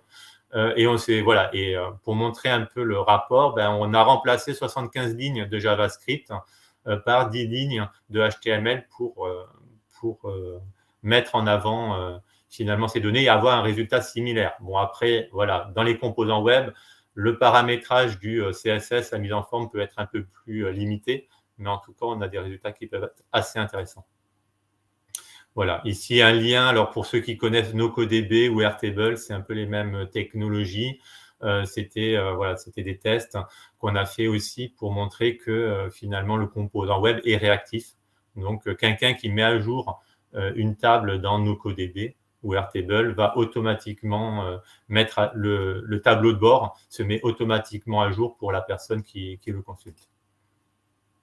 Et pour terminer, je vais prendre 1 minute ou 2 pour lister quelques atouts et contraintes ou défauts de ces composants web et des API. Donc, c'est des choses qui sont assez simples à utiliser côté notamment client, assez faciles à mettre en place puisqu'il n'y a pas vraiment besoin de développement. On n'a pas besoin d'importer la donnée, de la traiter. En fait, finalement, c'est le composant web. On peut, disons, filtrer la donnée via l'API et ensuite le composant web se charge de la mettre en forme. On a différentes sources de données possibles, avec des possibilités de personnaliser. On a une approche responsive qui est assez intéressante puisque le composant web va s'adapter finalement à l'écran. Et si on est sur un téléphone, automatiquement, il s'adapte. Et et donc du coup, on peut combiner, comme je l'ai montré, des composants web pour faire des tableaux de bord. Après, il y a aussi des limites et des faiblesses. La première limite et la première faiblesse rejoint une des questions. Il faut quand même avoir une connaissance des données et une connaissance en HTML, en CSS. Ça ne s'improvise pas non plus. Il faut lire la documentation des composants pour pouvoir les utiliser. Ça, c'est un peu incontournable. Après, on aura par rapport à un développement à façon aussi des limites en termes de fonctionnalité, de mise en œuvre. C'est un peu le pendant du côté paramétrable, réutilisable, où là, on a aussi des limites. Ça ne peut pas répondre à tous les besoins, mais en tout cas, ça facilite dans un certain nombre de cas finalement la prise en main et la valorisation des données. Voilà, donc je vais m'arrêter là pour laisser la place aux questions, parce que je crois que d'ailleurs, j'ai dépassé un peu le temps imparti. Je ne sais pas si c'est Julien, Marie-Ségolène. Non, t'inquiète, on a le temps, Guillaume. C'est super. J'ai déjà vu la présentation du projet. Je trouve ça un super projet, c'est super intéressant. Bon, après, quelques je pourrais rentrer dans les détails plus techniques, faire une démonstration, mais c'est vrai qu'ici, je préférais avoir une vision un peu plus large et un peu plus globale du qu'est-ce que c'est, à quoi ça sert, comment on fait, mais dans le groupe de travail, on pourra éventuellement reprendre. Je suis à disposition des personnes qui souhaiteraient avoir plus d'infos. Bah, ça tombe bien parce qu'on a des questions, Guillaume. Alors du coup, la première, elle est un peu technique, comme t'aimes ça, c'est parfait. Est-ce que les API peuvent prévoir de récupérer un flux de données de manière compressée et ou chiffrée le temps de chargement de la donnée entre la machine client et la machine serveur? Si c'est trop long, on peut répondre après. Alors attends, parce que déjà j'ai un temps, là c'est pas l'API, c'est moi qui bloque sur la compréhension de la question. Un flux de données de manière compressée et ou chiffrée, le temps de chargement de la donnée. Alors en fait, c'est dans certains cas, si on doit alors ça m'est arrivé d'avoir des éléments d'API où je récupère une donnée mais qui n'est pas exactement celle que j'attends, ou elle n'est pas exactement structurée pour le composant web, ou s'il faut par exemple utiliser une clé pour déchiffrer la donnée parce que c'est une donnée qui est chiffrée. Dans ce cas-là, généralement, ce que je fais, j'utilise un script intermédiaire, Python, PHP, qui va récupérer en réalité la donnée de l'API, la traiter et ensuite la renvoyer dans le bon format au composant web. C'est une possibilité si je comprends la question. Après, voilà, avec Olivier, on pourra échanger plus directement si j'ai répondu à côté. Parce que voilà, je ne suis pas sûr d'avoir tout compris de la question telle qu'elle est posée. Donc, Ok. La prochaine question, c'est peut-on intégrer un composant web type carte dynamique sur un site web géré via une solution clé en main dont on administre le contenu? Alors, ça voudrait dire récupérer un composant web et puis l'intégrer dans un dashboard S3, par exemple. C'est comme ça que je le comprends si on dit solution clé en main telle que je l'ai évoqué précédemment. Ben, potentiellement oui, techniquement je ne sais pas. Ça dépend en fait au niveau des solutions S3. Est-ce que j'ai la possibilité de rajouter du code JavaScript ou HTML dans un dashboard? Mais si j'ai cette possibilité-là, normalement, je devrais pouvoir très bien rajouter un composant web n'importe où je peux rajouter un bout de code pour appeler ma bibliothèque JavaScript et le code HTML qui va bien pour le représenter. Donc, les questions sont techniques, on continue alors. Hein. Voilà. Allez, je t'en fais une facile entre les deux. Ça veut dire quoi, swaguer pour les API? Ça veut dire quoi, pardon? Swaguer. Swaguer. Ah, c'est bizarre parce que je n'ai pas utilisé le terme. Donc, non, en fait, swag, c'est normalement, en fait, pour moi, alors je ne suis pas expert des API non plus, hein, mais en général, Swagger, c'est un module qui permet de documenter, en fait, de lire une API qui est documentée via OpenAPI, par exemple, et d'auto-générer une documentation pour qu'elle puisse être même interactive, en fait. Okay. Le plus simple, ça serait de montrer un exemple concret, mais d'avoir justement cette possibilité de documentation automatique finalement des API. Pour moi, ça revient à ça. Ok. Pour revenir à la question précédente où tu avais répondu, en fait, comment intégrer un composant web type carte dynamique, la personne a répondu merci. Mais du coup, elle demande si c'est possible de construire des pages dynamiques comme Cotter pour les héberger sur Data Grand Est. Ben, en fait, Cotter, c'est hébergé sur Data Grand Est. Cotter, c'est une application alors, de la région qui a été reprise. On a rajouté dedans des composants web et aujourd'hui, c'est hébergé sur Data Grand Est. Donc oui, tout à fait, on peut héberger sur Data Grand Est des applications type Cotter, puisque c'est le cas en fait. Ok. Et puis là, c'est deux questions d'Olivier Guérin. Tu as répondu tantôt à une de ces questions. Quand on fait un appel à composant web dans un bout de code JS, la librairie concernée est récupérée autant que besoin sur le net. Ou bien vous avez besoin d'installer ces librairies sur votre serveur? Non, non, tout est encapsulé en fait. C'est l'avantage du composant web, c'est qu'on a un fichier JavaScript en fait qui contient tout le nécessaire. Et du coup, alors, il y a deux possibilités. Soit le fichier JavaScript en question, il est distant et il est au moment où en fait, dans la page, on indique le fichier distant qui est chargé à la volée au moment où on charge la page, et du coup, le composant web s'affiche ensuite. Soit on peut héberger le composant web sur son propre, cette bibliothèque JavaScript des composants web sur son propre serveur, et là, on pointe vers ce fichier-là de façon à ce qu'il soit hébergé. Alors, si on l'héberge sur son propre serveur, on a plus de possibilités d'adapter ensuite la représentation, le CSS, si on veut changer les couleurs, si on veut mettre des logos, etc. C'est un peu plus flexible. Mais les deux se font sans problème. Il n'y a pas, par contre, d'installation à proprement parler vraiment sur le serveur, si ce n'est déposer un fichier comme on déposerait un fichier CSS ou HTML.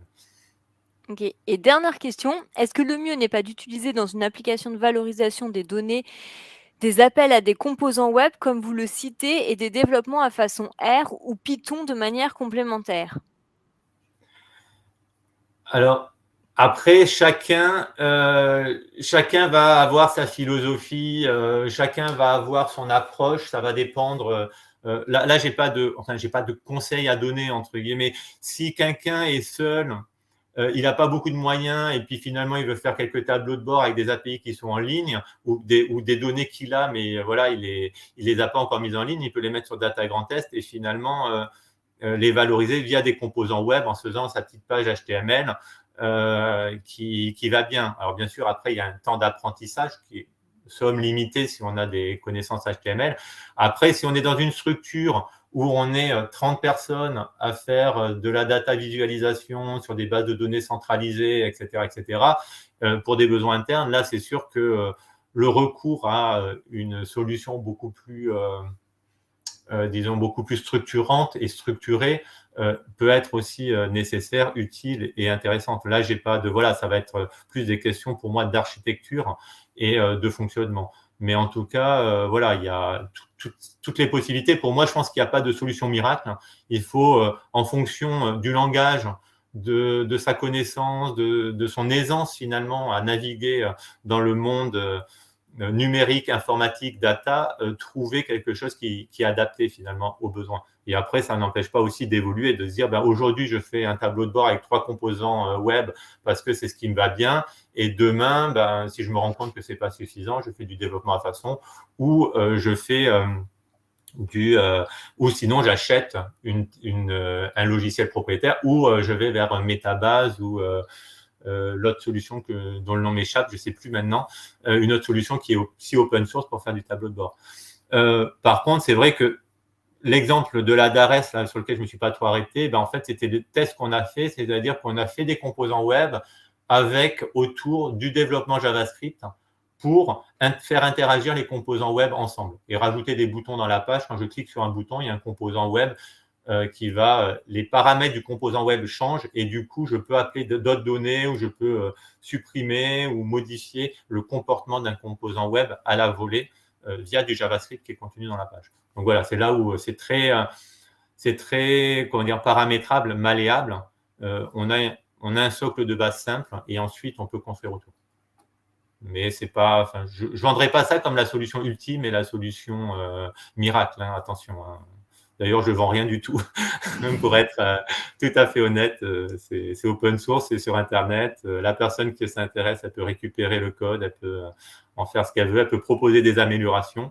À noter qu'au départ, c'est une expérimentation. Hein, finalement, c'est un projet qui a été lancé comme ça, sous l'angle exploratoire. Et puis finalement, le prototype a vécu sa vie. Et puis finalement, aujourd'hui, nous, on l'utilise. Je sais que dans les Hauts-de-France, Géo-de-France, qui est l'équivalent de Data Grand Test, en Hauts-de-France, utilise aussi et a pas mal travaillé sur le sujet parce que il trouvait ça plutôt intéressant.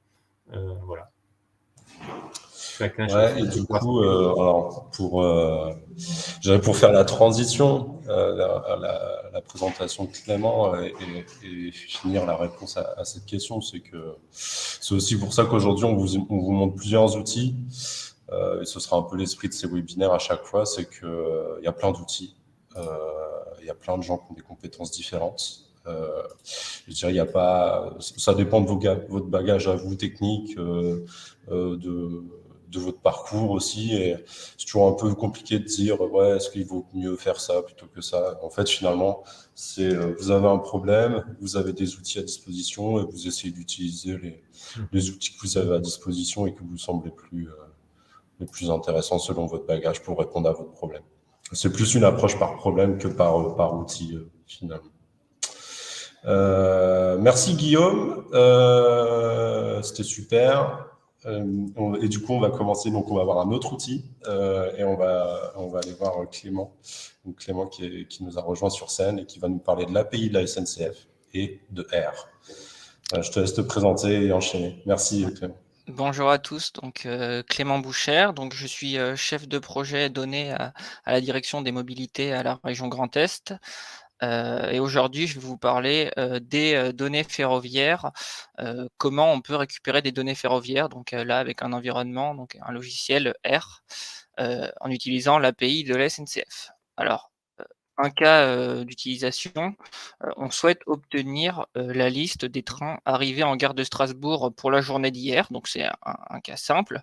Et quand on a préparé ce webinaire, on se disait comment on sait s'il y a des données? Alors, comment on sait? On se pose la question, est-ce qu'il y a des données qui répondent à mon besoin?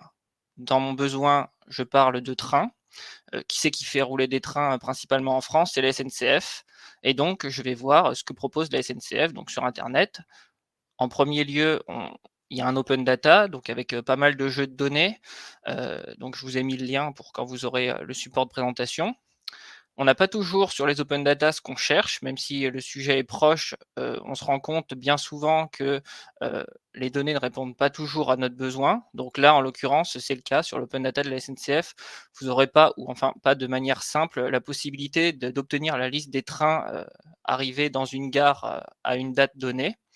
Et donc, si on cherche, on se rend compte, c'est assez bien fléché, ça sur l'Open Data SNCF, qu'il existe une API. Et qui dit API dit possibilité de récupération de données bien plus large. Comment on va sur cette API? Bah, c'est pas dur, on va sur Google et on tape API SNCF. Qu'est-ce que ça nous renvoie? Premier lien, on voit numérique SNCF, API SNCF numérique, une large gamme de services autour des horaires théoriques, temps réel. Donc s'il y a du temps réel, il y a des infos sur les départs, sur les arrivées. Il y a du temps réel, mais il y a sûrement aussi des infos pour le lendemain, pour la veille. Donc on voit que ça peut nous être utile. On clique sur le premier lien et on arrive donc sur une page qui nous présente un petit peu ce à quoi peut servir l'API. Et il y a un bouton commencer à utiliser l'API. Alors il faut savoir que c'est une API qui est fermée. Julien en parlait en présentation au début de ce webinaire. Il y a des API qui sont ouvertes, auxquelles on peut faire des requêtes sans authentification. Là, ce n'est pas le cas. Il faut se créer un compte et recevoir donc un token, une clé d'accès. Donc, on répond aux petites questions, donc prénom, nom et le poste.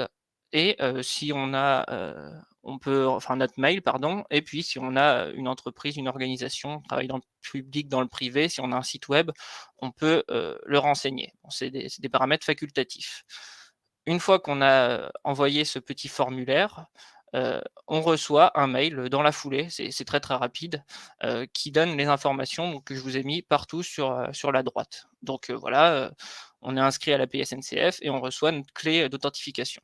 Donc c'est sous la forme chiffres, lettres, etc. avec des tirets. Bon, je vous ai pas mis ma clé d'accès parce que sinon vous pourrez tous faire des requêtes avec ma clé d'accès. Donc c'est pas le but. Je vous ai mis un exemple, mais ça ressemblera à ça quand vous ferez votre demande. Ce qui est important de savoir, c'est que du coup, qui dit clé d'accès dit que on surveille en fait notre nombre de requêtes et c'est pas illimité. Pour donc ce qu'ils appellent développeurs, donc c'est un usage standard, on a un maximum de 150 000 requêtes par mois, ce qui fait 5 000 requêtes par jour. Et après, il y a des informations plus détaillées sur le Transilien en Île-de-France. Donc ça, je maîtrise moins. Donc à voir si votre utilisation, c'est sur l'Île-de-France. Mais si c'est pour les trains normaux, car interurbain, TGV, TER, etc., là, ce sera 5000 requêtes par jour. Donc c'est quand même assez important. Et après, si vous êtes une entreprise et que vous voulez vraiment développer des travaux avec l'API SNCF, là, c'est des plans sur mesure. Donc il faut voir avec eux. Donc dans le mail envoyé par la SNCF, il vous donne votre clé d'authentification et il vous explique brièvement comment s'authentifier, donc le lien d'accès à l'API. Donc en username, on met notre clé d'accès, notre token, et en mot de passe, on le laisse vide. Il y a également quelques petits exemples, par exemple comment récupérer tous les modes de transport couverts par l'API avec une requête, un exemple de requête, ou alors comment récupérer les itinéraires entre Paris et Lyon, ou bien les prochains départs à Montparnasse. Donc ça, c'est un exemple qui se rapproche déjà de ce que nous, on veut, des départs, nous, on veut des arrivées, mais il y a un type de train, donc là, les départs, et un lieu, donc Montparnasse. Donc voilà, on voit qu'on a déjà pas mal d'informations sur ce petit mail d'accueil et aussi des liens sur les documentations et les supports. Maintenant, il y a 2 modes d'utilisation de l'API. Soit on est à l'aise avec le code, soit on n'est pas à l'aise avec le code. Si on n'est pas à l'aise avec le code, il y a un playground qui est disponible. Donc ça, c'est Navicia. C'est une sorte de service développé par Kizio, il me semble, qui est mis à la disposition des utilisateurs, et en fait, on peut requêter l'API sous forme d'un bac à sable, en fait, où ça va être un peu de didactique, clic-bouton. On peut voir au-dessus des bandeaux verts, violets et bleus qu'on peut remplir en fait les informations. C'est là qu'on rentrera par exemple Strasbourg, ça nous donnera le code de la gare, on mettra arrivée, ça nous dira qu'on veut récupérer les arrivées. Donc ça sera vraiment assez simple d'utilisation et il n'y a aucun code. Et ensuite, on aura du coup la requête qui sera créée en bas, là où le texte est surligné, et on aura juste à soumettre et on aura les résultats de l'API. La deuxième utilisation, le deuxième mode d'utilisation, et c'est là tout l'intérêt, c'est si on est à l'aise avec le code, ou si on n'est pas à l'aise, on apprend à le devenir, et donc on choisit un environnement de travail. Donc moi, pour l'exemple, ce sera R. Ce que je mets bien, que j'indique, c'est que dans les 2 cas, il est très important de consulter la documentation. Parce que si on ne sait pas comment fonctionne une API, on n'arrivera jamais à faire une requête correcte. Donc il y a vraiment ce besoin de consulter la documentation et de créer une requête qui nous donne une réponse qui corresponde à ce qu'on a besoin. Donc je vous ai mis également le lien pour la documentation de l'API SNCF. Alors on retourne du coup à notre exemple, obtenir la liste des trains arrivés en gare de Strasbourg hier. Donc si notre besoin c'est ça, il faut que notre requête spécifie tous les éléments importants. Donc quel type de train je veux les arriver, à quel lieu, donc c'est en gare de Strasbourg, et quand, c'est sur la journée d'hier. Donc la construction de la requête, là, apparaît un petit peu complexe, mais au final en détaillé, c'est pas si dur que ça. Ça sera sous la forme du texte en long au milieu de votre écran. Le token, donc notre clé d'accès, elle va se placer au milieu de l'adresse du serveur avec un arrobase, pardon. Les arrivées, ils se spécifieront avec le paramètre arrivals.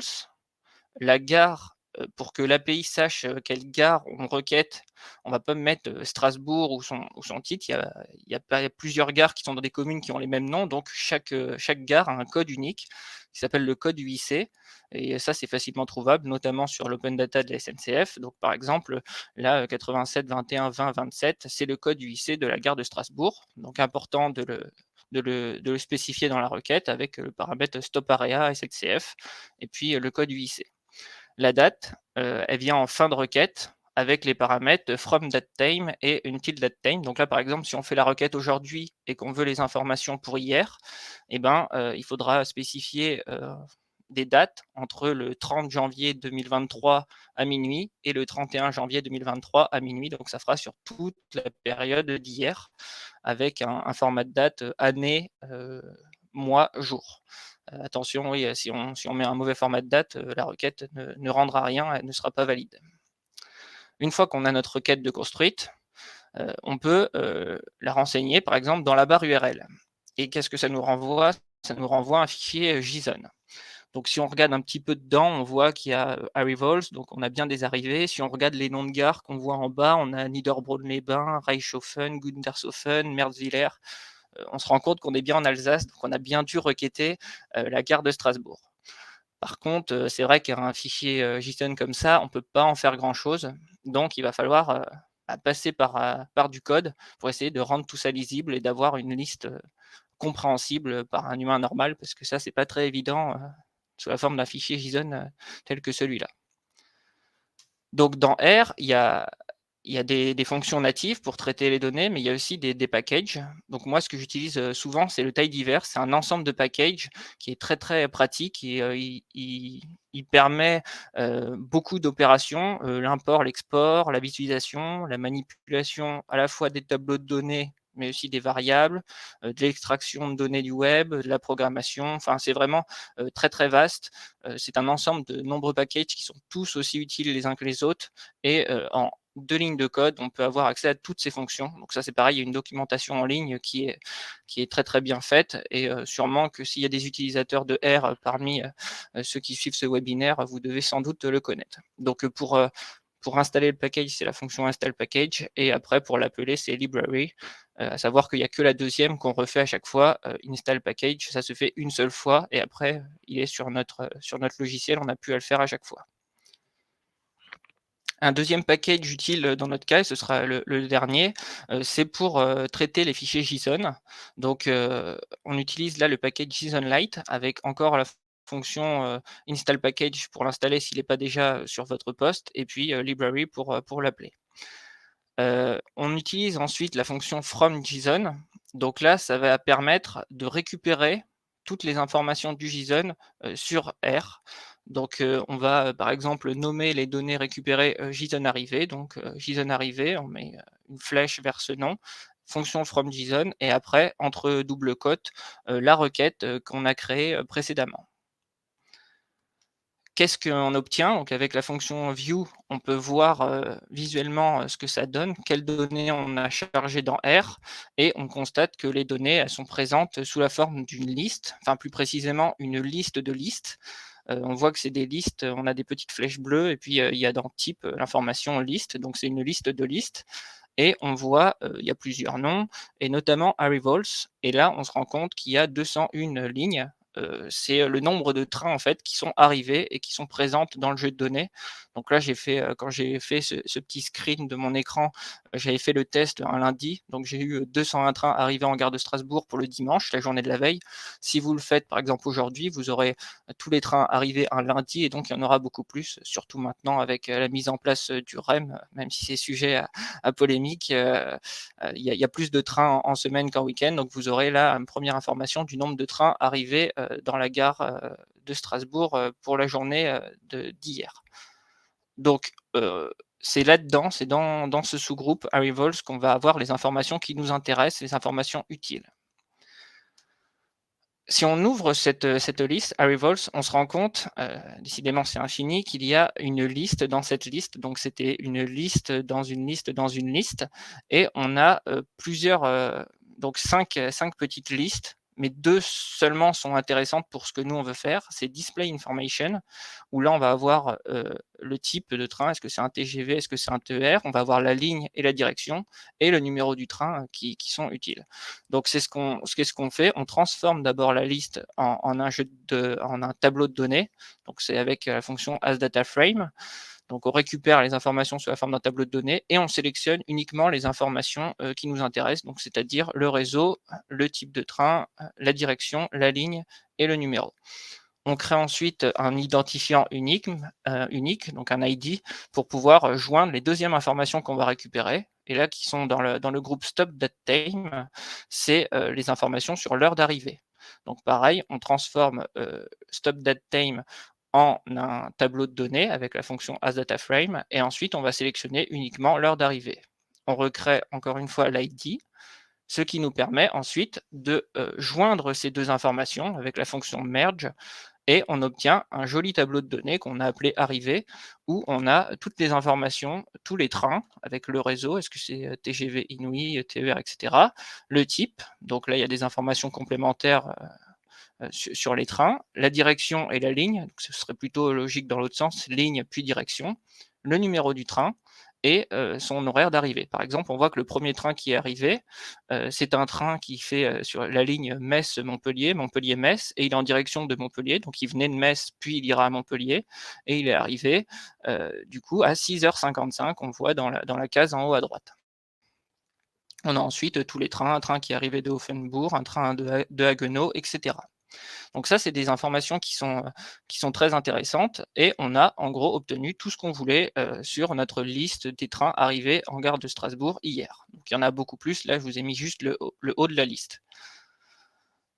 On peut exporter ces données, donc avec une simple fonction write.csv, on exporte les données au format CSV, on spécifie quel jeu de données on veut, donc par exemple le jeu de données arrivé, donc là le tableau qu'on a eu, et puis on spécifie un chemin entre simples cotes, donc là moi je l'ai placé dans un document qui s'appelle train, dans mes documents, voilà, sur mon poste, ça faut le changer bien sûr pour votre poste, et on aura ce jeu de données qu'on pourra traiter, par exemple faire des graphiques du nombre de trains arrivés pour chaque heure, etc. Donc c'est en quelques lignes de code comment récupérer, comment répondre à notre besoin, les trains arrivés en gare de Strasbourg hier. Comment ça se décompose? C'est d'abord l'appel des packages, donc avec les fonctions install package. D'ailleurs, j'ai laissé l'hybridate qui permet de faire d'avoir des informations sur les dates, de faire des graphiques par exemple dans R, mais là vous n'en avez pas besoin pour cet exemple-là. Donc 2 packages appelés, 2 packages installés, mais qui ne seront pas à refaire. Puis la requête à l'API qui tient en une ligne de code. Puis la transformation des données pour arriver à comprendre ce gros JSON et le mettre en un tableau propre et lisible, et l'écriture des données au format CSV pour pouvoir travailler avec la liste, le tableau, par exemple sous Excel. Pas mal de pistes d'évolution, là c'est un simple exemple, mais l'avantage de faire une requête automatisée avec R, c'est qu'on va pouvoir créer des variables, par exemple pour la date, on va créer des variables qui correspondent à chaque fois, que ça nous permette de mettre automatiquement l'horaire hier à minuit et aujourd'hui à minuit, pour avoir l'information. Ensuite, dans notre code, on pourra faire simplement de manière automatisée une requête tous les jours qui ira nous chercher tous les trains arrivés en gare de Strasbourg hier.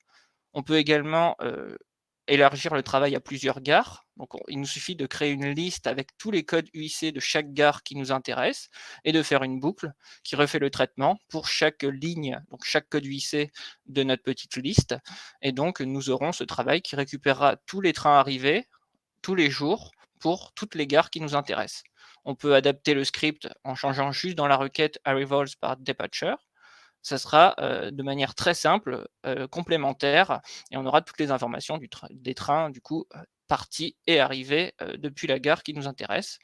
Et puis, donc, c'est pas du tout limitatif comme piste d'évolution. Si vous consultez la documentation, vous verrez qu'il y a des milliers de possibilités d'usage, et donc, libre cours à votre imagination pour automatiser vos scripts et requêter cette API de la SNCF qui donne pas mal d'informations sur les trains.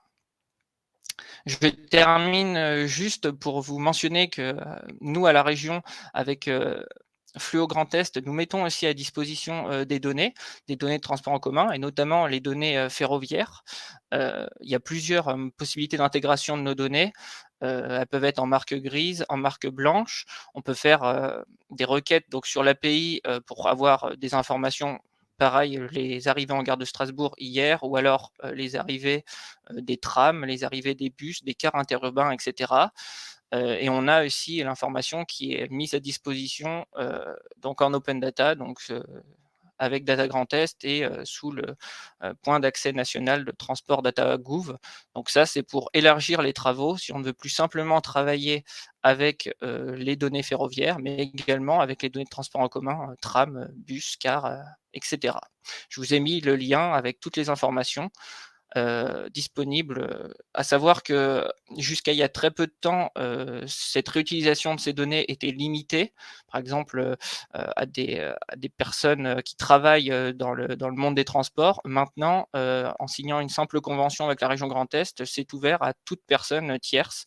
Donc je vous invite à aller sur ce lien, et si ça vous intéresse, à prendre contact avec mes collègues qui s'occupent de ces sujets.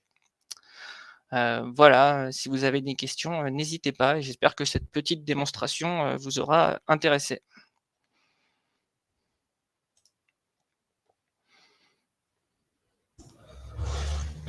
Merci Clément. C'est très intéressant. En plus, du coup, pour les utilisateurs de R, vous avez le code. Donc, si vous voulez le lancer, vous pouvez le récupérer. On mettra les présentations de toute façon sur le site. On a des On questions. a, on a des questions, et ben c'est parti pour les questions. Ouais, alors il y a Bertrand Donner qui nous demande: «Ai-je loupé des éléments, mais marque grise, marque blanche, que signifient ces termes?» Alors oui, je j'ai pas précisé, donc ça, c'est pas pour l'API SNCF, c'est pour, sur les données, mises, à dispo par la région. En fait, en marque grise, je suis pas un spécialiste, mais en marque grise, c'est-à-dire qu'on va pas, donner l'information de qui est la source des données. On va récupérer les informations, sur l'API, du SIM Fluo et on va pouvoir, par exemple, proposer, un système, qui permet de faire du calcul d'itinéraire sans spécifier que les données, viennent, du SIM, Fluo Grand Est. Alors qu'en marque blanche, c'est l'inverse, on va spécifier, là où viennent les données, donc c'est-à-dire, calculateur, enfin le calculateur régional, le SIM Fluo Grand Est. À savoir que, par exemple, l'application de la CTS utilise à Strasbourg, pour ceux qui utilisent la compagnie des transports strasbourgeois, qui utilisent les bus, les trams à Strasbourg, est un réutilisateur de l'API du SIM Fluo. Les données, les calculs d'itinéraires intermodaux, etc., ou même juste pour le tram, sont basés sur l'API du SIM Fluo Grand Est. Merci. Une autre question de Thierry Zorn: «Je connais le format GTFS, mais pas Neptune. Quelles caractéristiques? Facile à utiliser? Dis-nous en plus.» Là, encore une fois, je suis pas un expert, mais je vous conseille pas, en fait, de vous intéresser au format Neptune. C'est un format qui était anciennement utilisé et qui, n'est beaucoup moins utilisé. Maintenant, on est, uniquement sur du GTFS ou le format NETEX, qui est le nouveau format des données de transport en commun, d'offres théoriques. Donc du NETEX, c'est un format qui est poussé à l'échelle européenne, pour, remplacer, le format GTFS.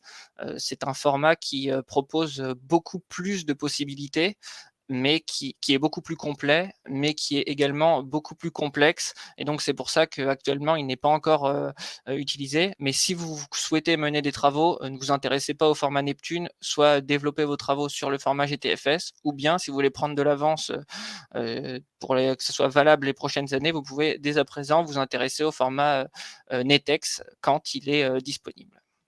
OK. Et là, on a 2 questions qui se regroupent un petit peu.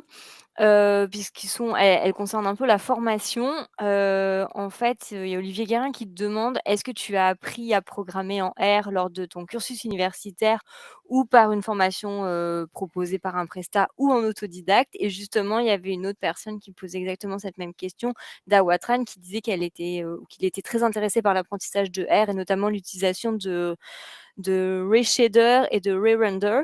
Est-ce qu'il y a des enseignements ou des formations disponibles? Heu, alors, pour mon cas personnel, tout d'abord, ben, j'ai eu quelques cours. Moi, j'ai fait le master SIGAD, donc c'est un master, à Rennes, système d'information géographique. Donc c'est pas basé du tout sur, des appels d'API ou très, très peu. On est beaucoup sur de l'utilisation de R, mais par exemple pour faire des cartes, pour faire des analyses spatiales. Donc, là, on va vraiment avoir, une formation basique sur l'utilisation de R, les formules générales.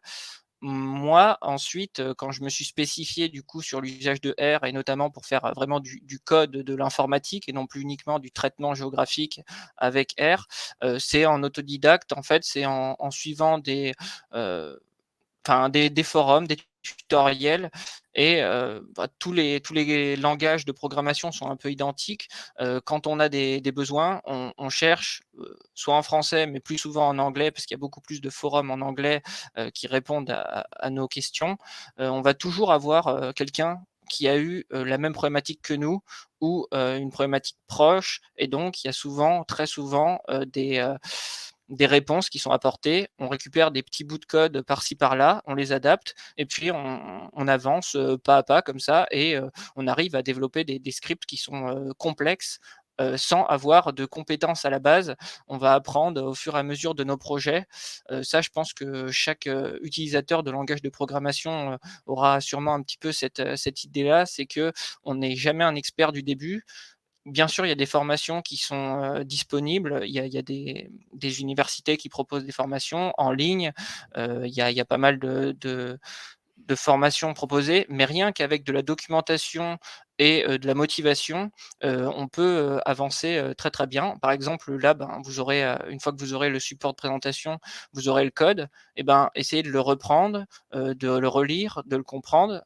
En plus, il est documenté, souvent c'est plus pratique quand c'est documenté avec du texte en français. Et puis vous l'adaptez, vous modifiez quelques paramètres, vous voyez ce que ça change et progressivement, vous allez, apprivoiser ce langage et acquérir des nouvelles compétences.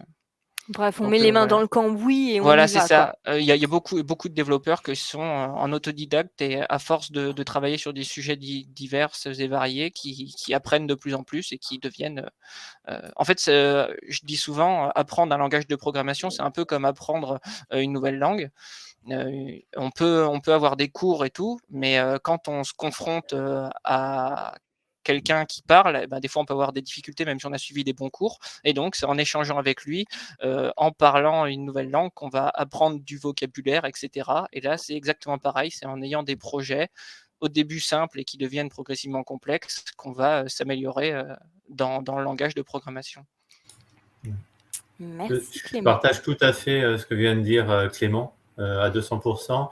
Peut-être un truc à rajouter, c'est quand vous vous lancez par contre dans un langage que vous ne connaissez pas du tout, choisissez peut-être aussi un endroit où vous pouvez acquérir des bases solides. Avant de vous lancer sur des tutoriels de je voudrais faire ci, je voudrais faire ça, ça vaut toujours le coup par contre, voilà, d'avoir recours à pas une formation en tant que telle, mais sur Open Classroom ou ce genre de site, de suivre quand même, prendre 2 heures, 3 heures pour acquérir les bases, installer les logiciels, être sûr du cadre de travail dans lequel on est, parce que ça facilite les choses après. Exactement, Après, une ça fois qu'on est à l'aise, comme disait Clément, voilà, on prend un bout de code, on le teste, ça ne marche pas, on recommence, on va voir sur un autre site s'il n'y a pas quelque chose de plus facile, de plus adapté, etc. Mais en tout cas, je pense que c'est un peu comme une langue étrangère, comme tu disais exactement. C'est un C'est mix qu'au des deux. départ, on ne peut pas non plus apprendre une langue étrangère en se disant, tiens, je me mets sur un forum et j'essaie de décrypter ce que disent les gens si je n'ai pas acquis un minimum de compréhension sur la manière dont on parle cette langue. En effet. Alors, pour rappel, hein, j'ai mis le lien dans la conversation. On avait fait un petit webinaire sur R et Python au printemps. Donc, j'ai mis le lien si vous voulez le revoir. On avait évoqué pas mal de pistes aussi, de ressources pour se former. Alors, je sais pas si c'était dans le compte rendu, si on l'a mis dans le compte rendu ou pas, je me souviens plus. Mais en tout cas, vous pouvez revoir le webinaire du printemps.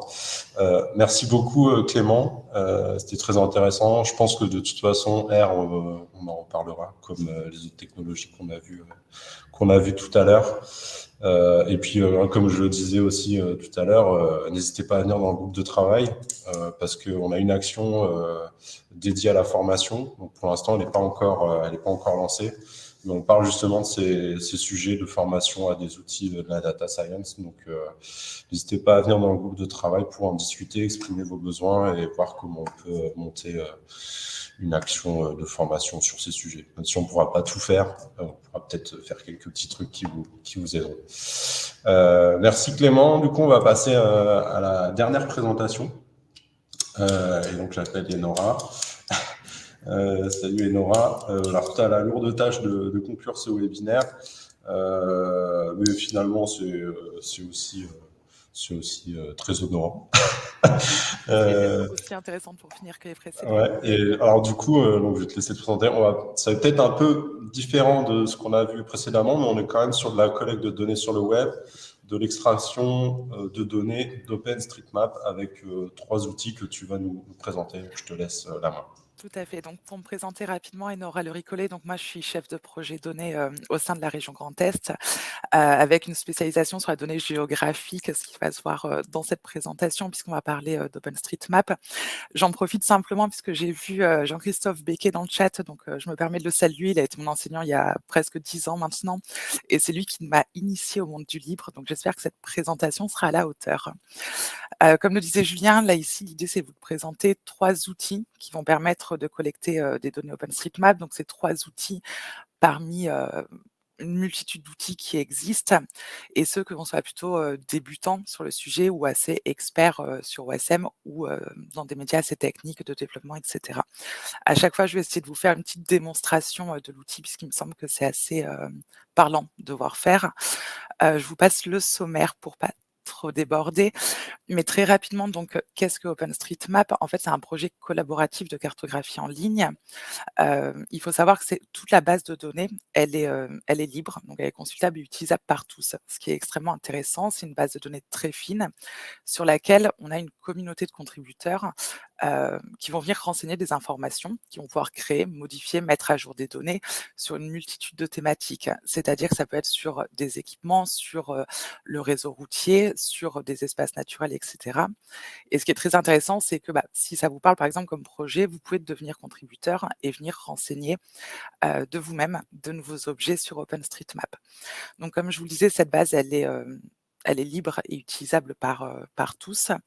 Je me permets juste, avant de vous montrer les, différents outils, de faire un petit focus qui est un principe assez essentiel, sur OSM, c'est le principe de tag. Donc toute la cartographie OSM est composée de différents objets qui vont être chacun identifiés, par un tag. Et en fait, un tag, qu'est-ce que c'est? C'est un couple clé plus valeur. Donc là, par exemple, je vais, me baser, vous verrez toute la présentation, je suis restée sur la même thématique qui est la récupération des données restaurants. C'est assez basique, mais voilà, assez simple pour l'initiation, on va dire. Donc à chaque fois, je vais avoir, une clé, donc par exemple ici qui sera amenity, donc équipement et différentes valeurs. Donc par exemple, la valeur restaurant, mais également la valeur café qui correspond à un équipement et cetera. Et suite à ça, je vais avoir également, des attributs qui sont représentés donc, comme le nom du restaurant, la ville dans laquelle il se trouve, les horaires d'ouverture et cetera. Et donc on le verra dans les différentes présentations d'outils que vraiment ce couplage clé-valeur, il est assez essentiel, pour réussir à exploiter les données OSM. Donc on va rentrer dans le vif du sujet. Le premier outil qui est un outil assez facile à utiliser, donc c'est pour ça que j'ai nommé la présentation, de débutant à expert, puisque là ça ne demande pas vraiment de connaissance, de l'univers OSM. Donc c'est GeoDataMine qui permet une extraction vraiment très simple, des données. On peut choisir différents formats, en sortie, donc soit un format plutôt, données géographiques, soit tableur. Et par contre, alors, il faut savoir qu'il y a déjà un pré-traitement qui est, réalisé sur les données pardon, dans GeoDataMine, puisque par exemple, c'est la catégorie qu'on va aller chercher qui est restauration, on va avoir un regroupement de plusieurs valeurs, notamment restaurant, café, fast-food et cetera. Donc en fait, tous les lieux qui proposent une restauration. Donc là, je vais vous partager mon écran pour vous faire une rapide démonstration. Donc voilà, GeoDataMine, vous retrouverez le lien dans la présentation, on se présente de cette manière. Donc on va venir choisir une thématique, ici la restauration, un territoire. Désolée, je vais faire toutes mes démonstrations sur Strasbourg puisque c'est là où je suis. Et ici, on va pouvoir venir choisir son format de sortie. Par exemple, je vais choisir un tableur Excel. Là, je ne vais pas lancer le téléchargement parce que ça met un peu assez longtemps à s'exécuter. Mais ce qui va me donner en sortie, je récupère un tableur Excel de tous les lieux de restauration sur la commune de Strasbourg. Donc, c'est ce que je vous disais, un restaurant, fast-food, café, etc. Et donc avec leurs attributs, donc leur nom, les heures d'ouverture, est-ce que c'est accessible au fauteuil roulant, le type de cuisine, etc. Donc là, c'est vraiment très facilement, on vient récupérer de la donnée OSM. Là, on va pas faire un focus dessus, mais il faut savoir qu'il y a une API derrière GeoDataMine. Et ici, en fait, vous retrouvez le lien permanent. Donc, ce qui vous permet, si je prends ce lien, ici, ça va venir me télécharger le fichier Excel que j'ai précédemment téléchargé. Donc si vous êtes vraiment un féru de gastronomie, sur Strasbourg et que vous voulez suivre quotidiennement l'évolution des restaurants sur la commune, vous pouvez créer une tâche automatisée qui fera appel à cette API et tous les jours récupérer la liste des lieux de restauration sur Strasbourg pour en faire le suivi. Alors, OK. Donc voilà, vraiment très simple à utiliser. Il y a quand même un module, hein, d'automatisation puisque c'est quand même le sujet aujourd'hui, de ce groupe de travail qui est très facilement, qu'on met très facilement en œuvre. Un second outil que je vais vous présenter qui est qui se destine plutôt aux sigistes, ça va être QuickOSM. Donc il s'agit d'un plugin QGIS qu'on peut télécharger en fait dans les extensions qui sont proposées et qui permet également donc de faire une extraction de données à partir de ce système de clés-valeurs dont je vous parlais, au début sur les données OpenStreetMap. Et là, on voit que c'est plutôt, un outil géographique, puisqu'on va pouvoir choisir en fait les emprises sur lesquelles on va venir télécharger les données. Donc soit à partir d'un toponyme, soit à partir du canevas d'un projet, soit à partir d'une couche géographique qu'on aura, préalablement chargée. Donc là, je vais vous refaire une démonstration. Donc ici, voilà, pour les personnes qui sont habituées de QGIS, si vous avez, ce menu extension pour gérer vos extensions et vous allez pouvoir donc trouver QuickOSM pour pouvoir l'installer et ensuite vous allez pouvoir l'utiliser donc dans vos différents projets. Ici, je me suis permis pour gagner du temps de déjà un peu paramétrer l'outil. Mais donc ici, vous allez pouvoir, demander donc une clé, une valeur, encore une fois un principe assez essentiel sur OpenStreetMap. Et donc, comme je vous le disais au départ, les restaurants, c'est un équipement, donc on va venir chercher la clé Amenity et la valeur restaurant qu'on trouve ici. Là, différents choix en fait d'emprise géographique. Là, je vais télécharger les données sur l'emprise de mon canevas, donc de mon projet. Et j'exécute la requête et très rapidement, voilà, je vais récupérer les points. Donc là, on dépasse un peu de Strasbourg puisque je l'ai fait sur l'emprise de mon canevas, mais on vient récupérer en fait tous les points qui sont renseignés dans OpenStreetMap concernant les restaurants sur ce périmètre-ci. Ici, si j'ouvre ma table d'attributs, je retrouve les mêmes informations que ce qu'on avait dans le fichier Excel téléchargé sur GeoDataMine, c'est-à-dire les noms, les horaires d'ouverture, le type de cuisine, etc. Et donc après, on peut venir faire des géotraitements dessus. À savoir que là aussi, il y a une possibilité d'automatiser en fait cette récupération. On pourrait envisager de faire un workflow de géotraitement qui s'exécuterait sur une base quotidienne, mensuelle, enfin voilà, à vous de choisir, pour ne pas venir requêter dans l'outil manuellement, mais qui est vraiment une automatisation qui soit faite. Le dernier outil, alors je suis désolée, j'essaie d'aller assez rapidement parce que je vois que le temps tourne, mais le dernier outil que je vais vous Prends ton temps, hein, t'inquiète pas.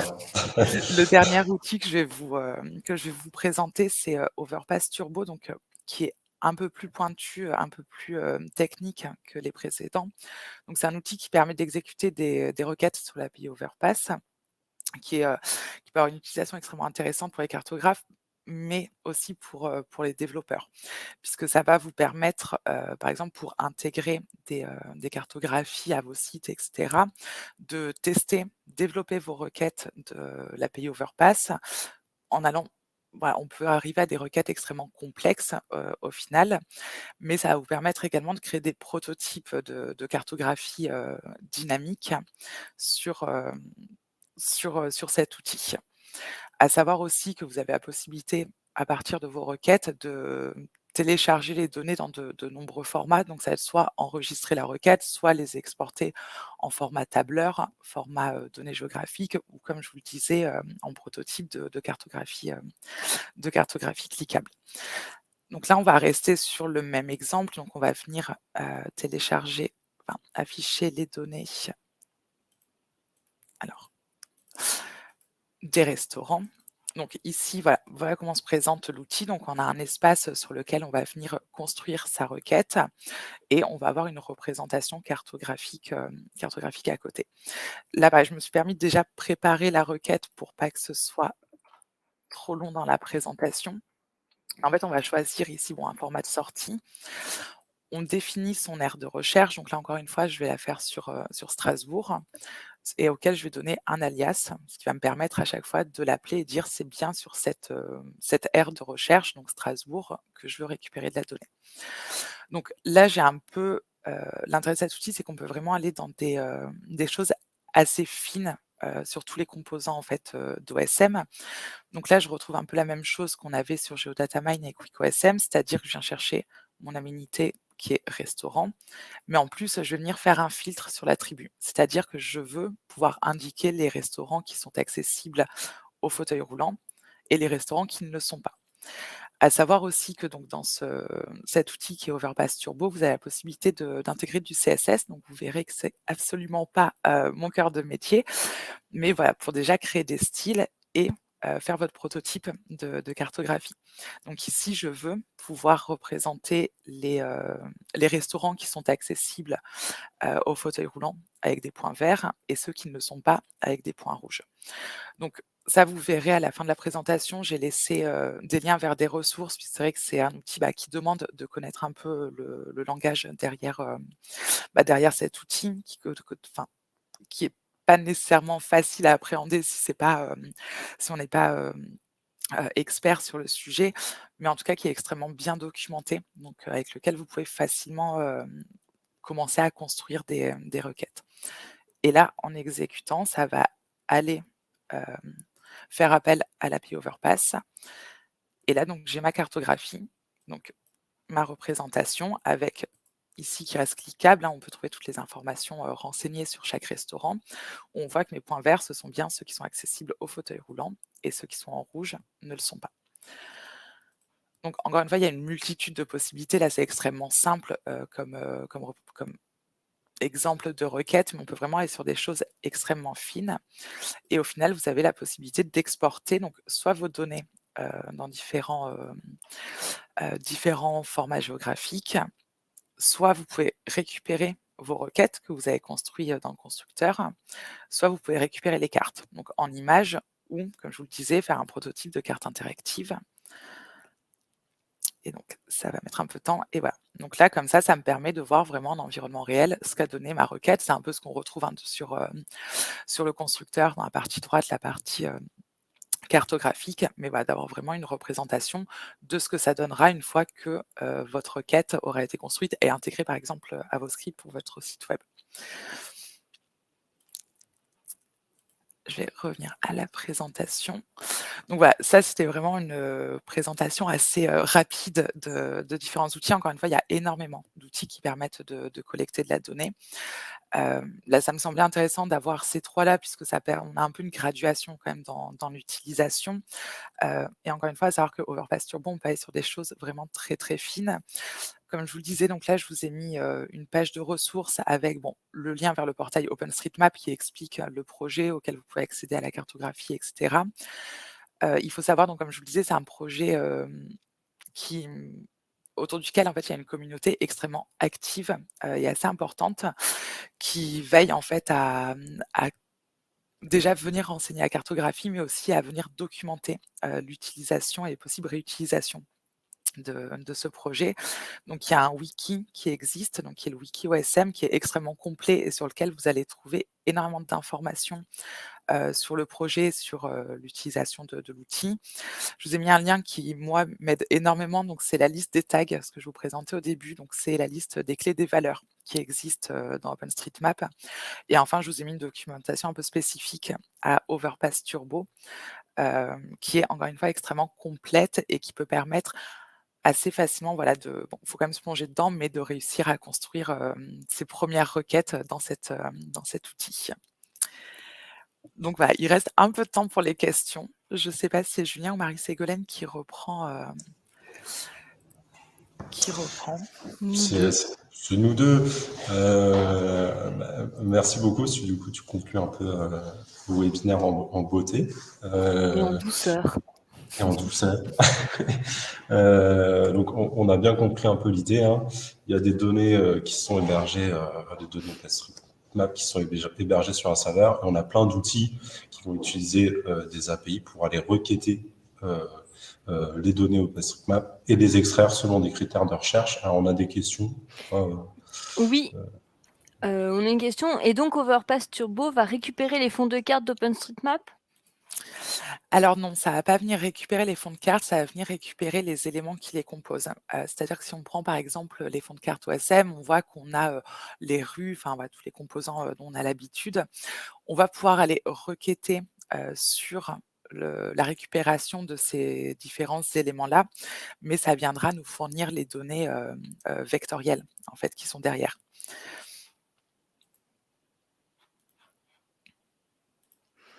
OK. On n'a pas d'autres questions, je Non, crois, ça a été mais en fait, dans le répondu, ouais. chat, on a beaucoup de personnes qui sont intéressées pour reproduire tes démonstrations. Donc, je crois que comme tu l'as dit, Marie-Ségolène, dans le chat, le webinaire, vous pourrez le revisionner à votre rythme sur notre chaîne YouTube, et les présentations seront déposées sur la page du groupe de travail. Donc, vous pourrez récupérer les présentations et récupérer les requêtes en même temps pour les tester de votre côté.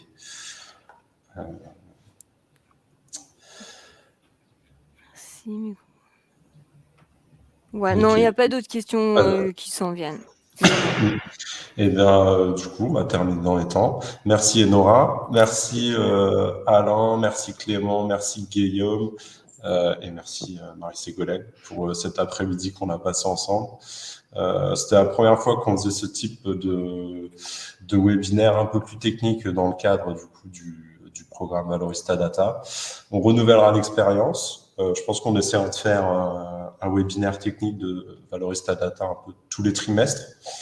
Comme on le disait en intro, si vous voulez participer à la construction du programme, il faut venir s'inscrire au groupe de travail et venir aux réunions de construction. Et ben Merci voilà. à tous. Merci à tous pour votre présence et puis à très bientôt. À bientôt. Au revoir.